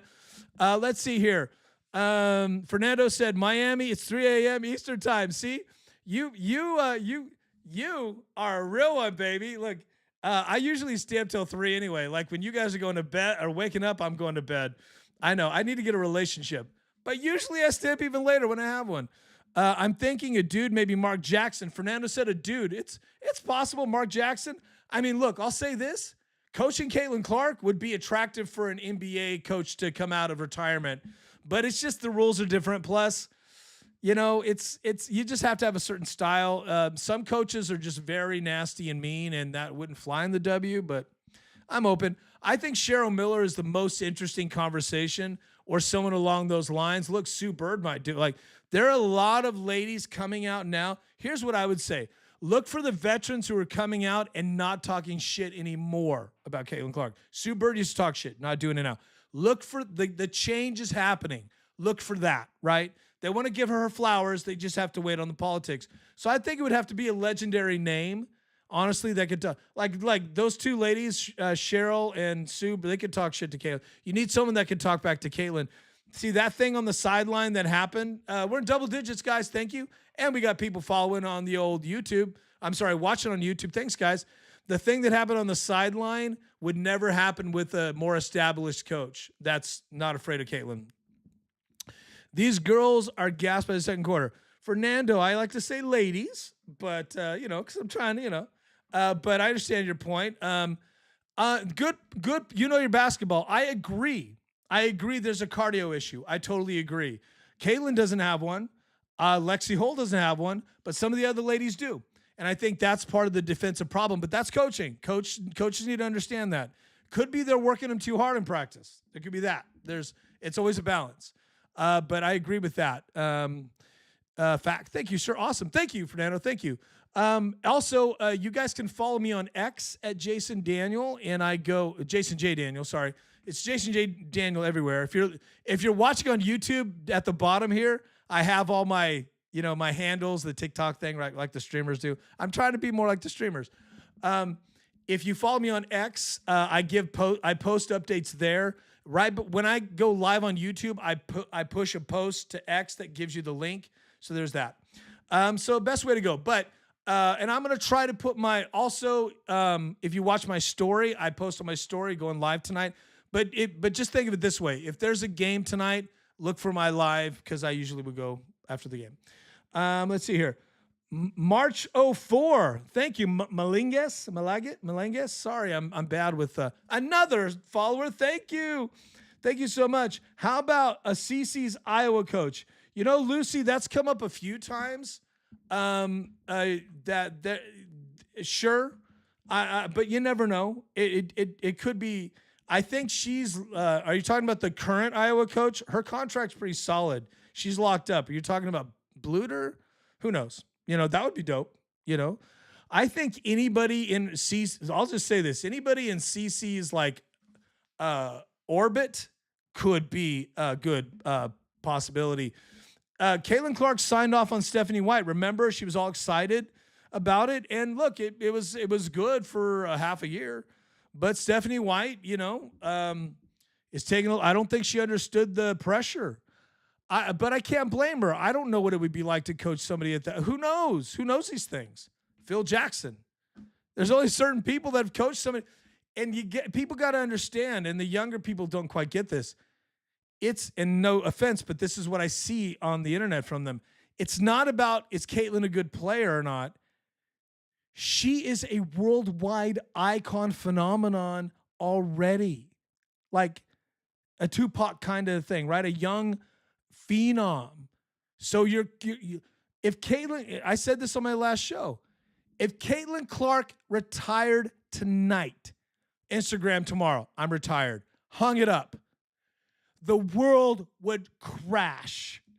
She has built an economy on her brand. She's a $1 billion brand already. She is another level icon. She's got a team that's probably working the phones if Stephanie White doesn't do something. You got to understand, she has got the management from hell probably. So it's not just, it's a star on my team. This is a star in the world. And that's why the world is getting so upset when Caitlin's unhappy. We want her happy.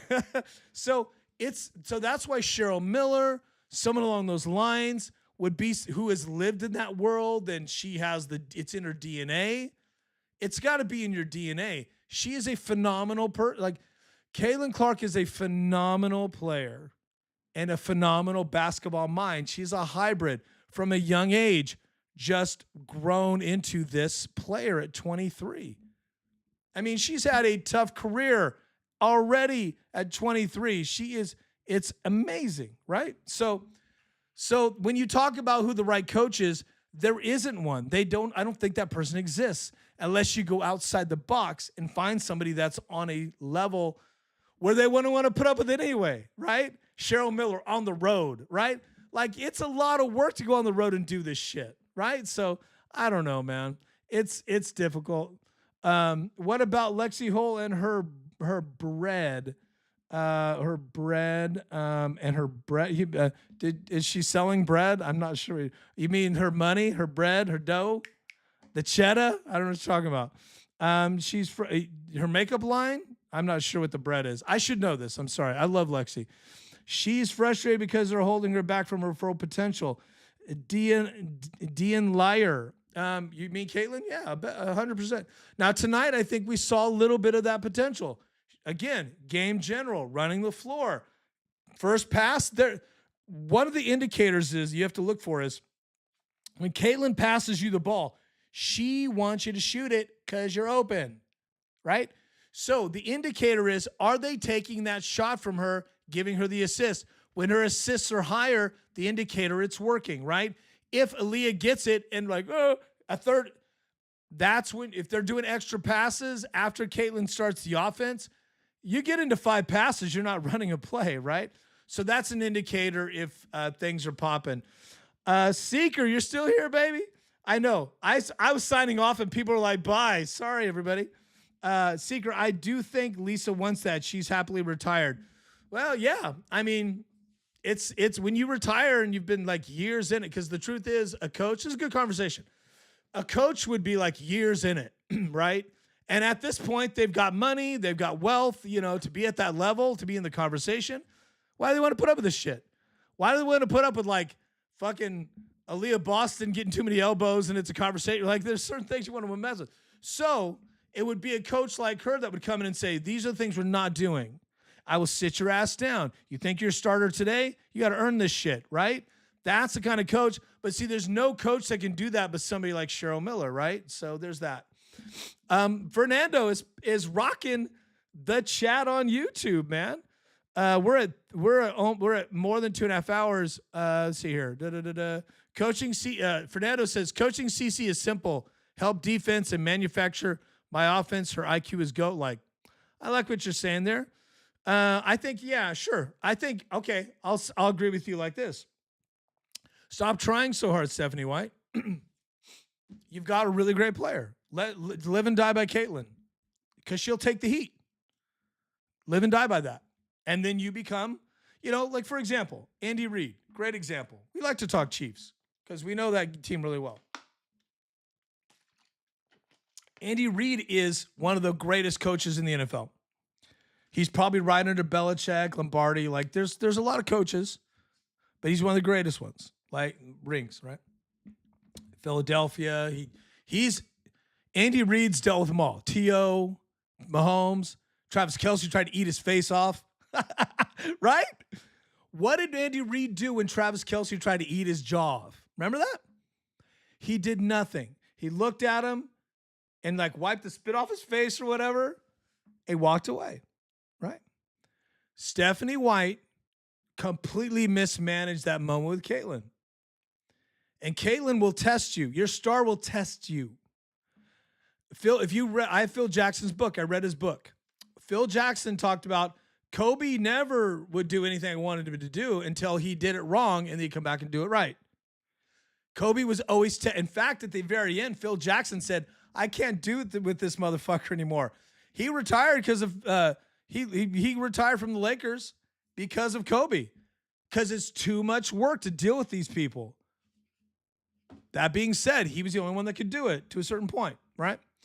So, and Kobe had other coaches before Jackson, but when Jackson came, that was it. I think he had 2 coaches or something. Fuzzy, don't hold that against me.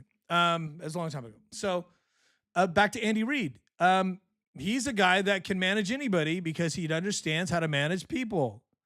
Stephanie White doesn't think like that. She thinks I got to manage the game. When you hear her talk, she got to do this defense and do this and do this. You'd almost hear a banjo. Bum, bum, bum, bum, bum. She got all these crazy ideas about got to do all this stuff. No, give the ball to the best player we've seen in the last fucking 20 years. Let her rock. Live and die by that. That's what she's got to. She got to let go. Let it go. We have double digits still on TikTok. I got to get on the. Oh, another follower. Thank you, Billion. Thank you for the follow. I need to get back on here. Funk Yo Opinion, Bish says Fever coach is praising Kelsey and the commentators are doing the same. I know, it's annoying. Glazing, it's annoying, but that's just been the game for them because they all can't admit Caitlin Clark is their basketball Jesus, right? They're Moses, more like a Moses. She's not Jesus yet. Basketball Moses. Parts the Red Sea. I'm here to save you. I mean, come on. It's preposterous to think about what Caitlin Clark did to sports in general. And now 2 years later, all these fuckers are like, oh, maybe she's not good. Maybe Kelsey Mitchell better. It's like the most, okay, I won't say the R word, but it's just the most tarred thing. It's low IQ theater. It's dumb shit. Basically, it's uneducated talk. I mean, they had to move arenas for her. They had to move to bigger arenas because I'm not even talking about it because you know it better than me. Like, it's pointless to mention it. Everybody started flying first class because, right? Like the effect she had monetarily. And so that's why we are all so, I think we're all like, what's the word? I think we are mortified by what they're doing to her. I think we are shocked at how the league is and the people that work with her are treating her like she is like treating her like she just got out of jail and trying to rehab. It's pathetic what they do to her and what they've done to her image. ABC is the worst. ESPN is the worst.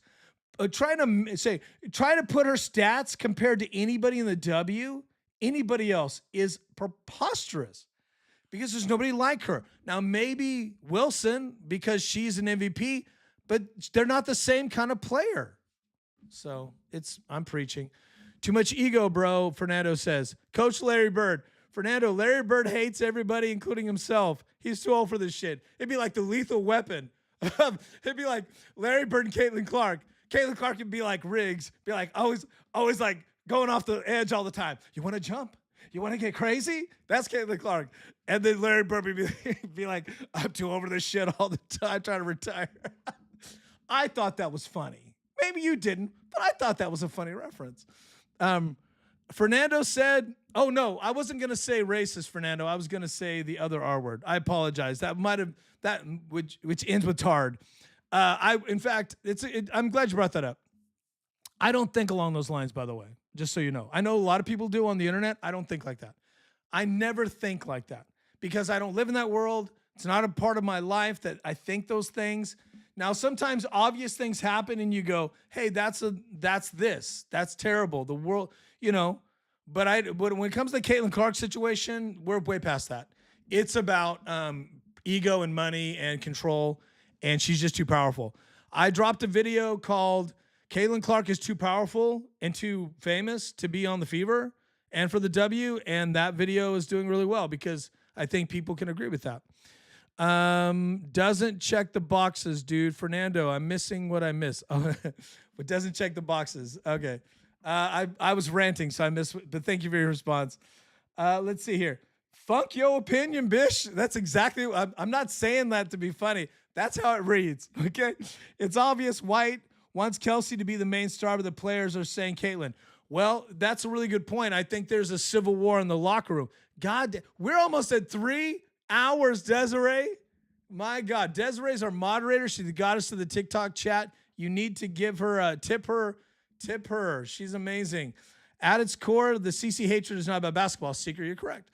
So back to Stephanie White and Kelsey Mitchell. Kelsey Mitchell was re-signed on purpose when they didn't have to. One of the reasons why they re-signed her is because she spent a lot of time on the Fever and they've known her for years. And, it's like the baby shower principle. We're all friends. Even though, we're working together, we're family. So Kelsey Mitchell is committed. She's a very nice human being. She really is. And so they re-signed her. I thought it was a bad decision because of the things that we're talking about. We talked about it all last year. And I said, if they re-sign her, that's dumb. They brought her back for 1 year, I think, right? Which is reasonable. So it led me to believe they had a conversation. Kelsey, we're going to help you get your numbers, your milestones. You're going to be in the Hall of Fame. You deserve it. We'll help you. Why don't you help Caitlin? That was probably what they said, which was wrong. They probably said, you need to work with Caitlin, right? Because Caitlin grows, her IQ in basketball grows faster than you know. She has her wiring, like certain people that are savants, when they learn a new thing, their wiring changes. And that's an actual scientific, I'm not a scientist, but it's a thing. The reason why they tell people to do different things in their life, they being, the experts, not stay in the same thing, the same job forever, right, is because your brain will recreate its synapses, will rewire itself when you're learning a new thing you've never known about. But some people, that happens when they are cued into the thing they're the best at, that they're natural to. They learn different ways to work that thing and to work that job or that career or that thing, that hobby, right? That's Caitlin Clark. That is, chess masters are like that.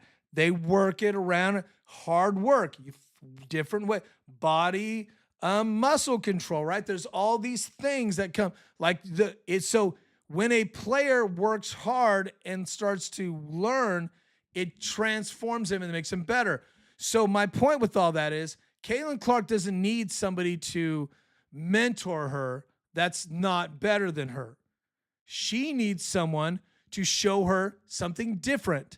She needs to be challenged. I think Caitlin Clark is bored with the Fever, honestly. I don't think there's many challenges there. She's smarter than all the other players because of her history and just her brilliance. She's smarter than the coaches.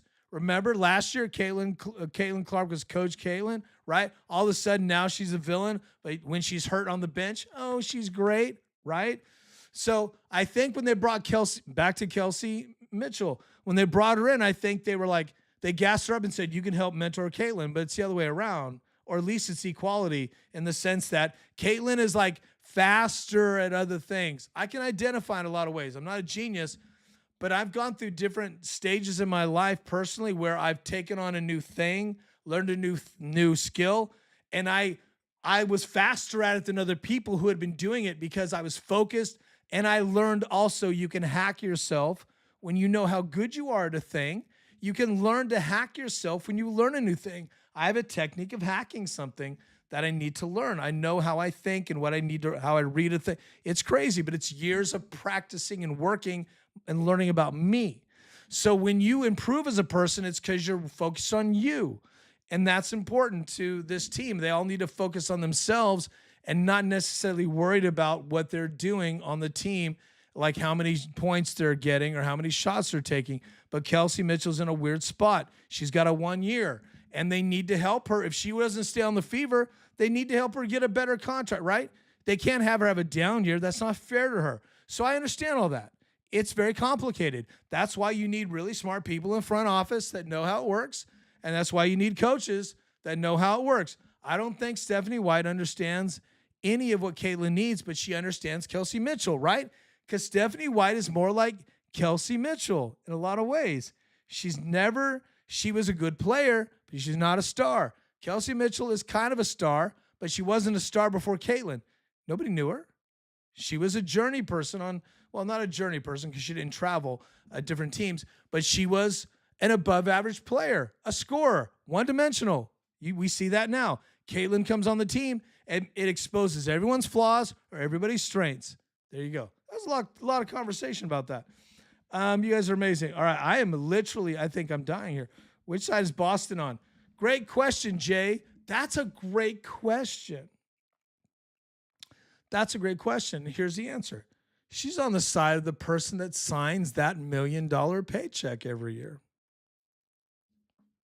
She got paid. So you take that money, your allegiance to the Fever.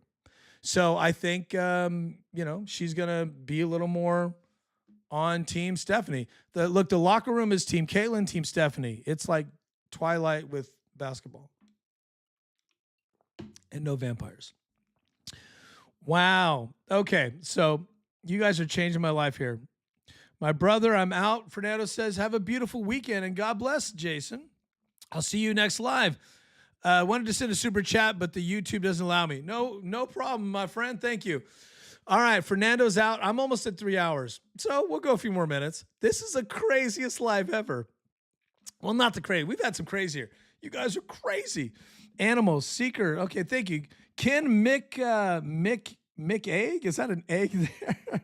Thanks for joining, guys. Let's see here. You guys are amazing. All right. By the way, okay. Seeker says Fever was at their best in the second half of 2004.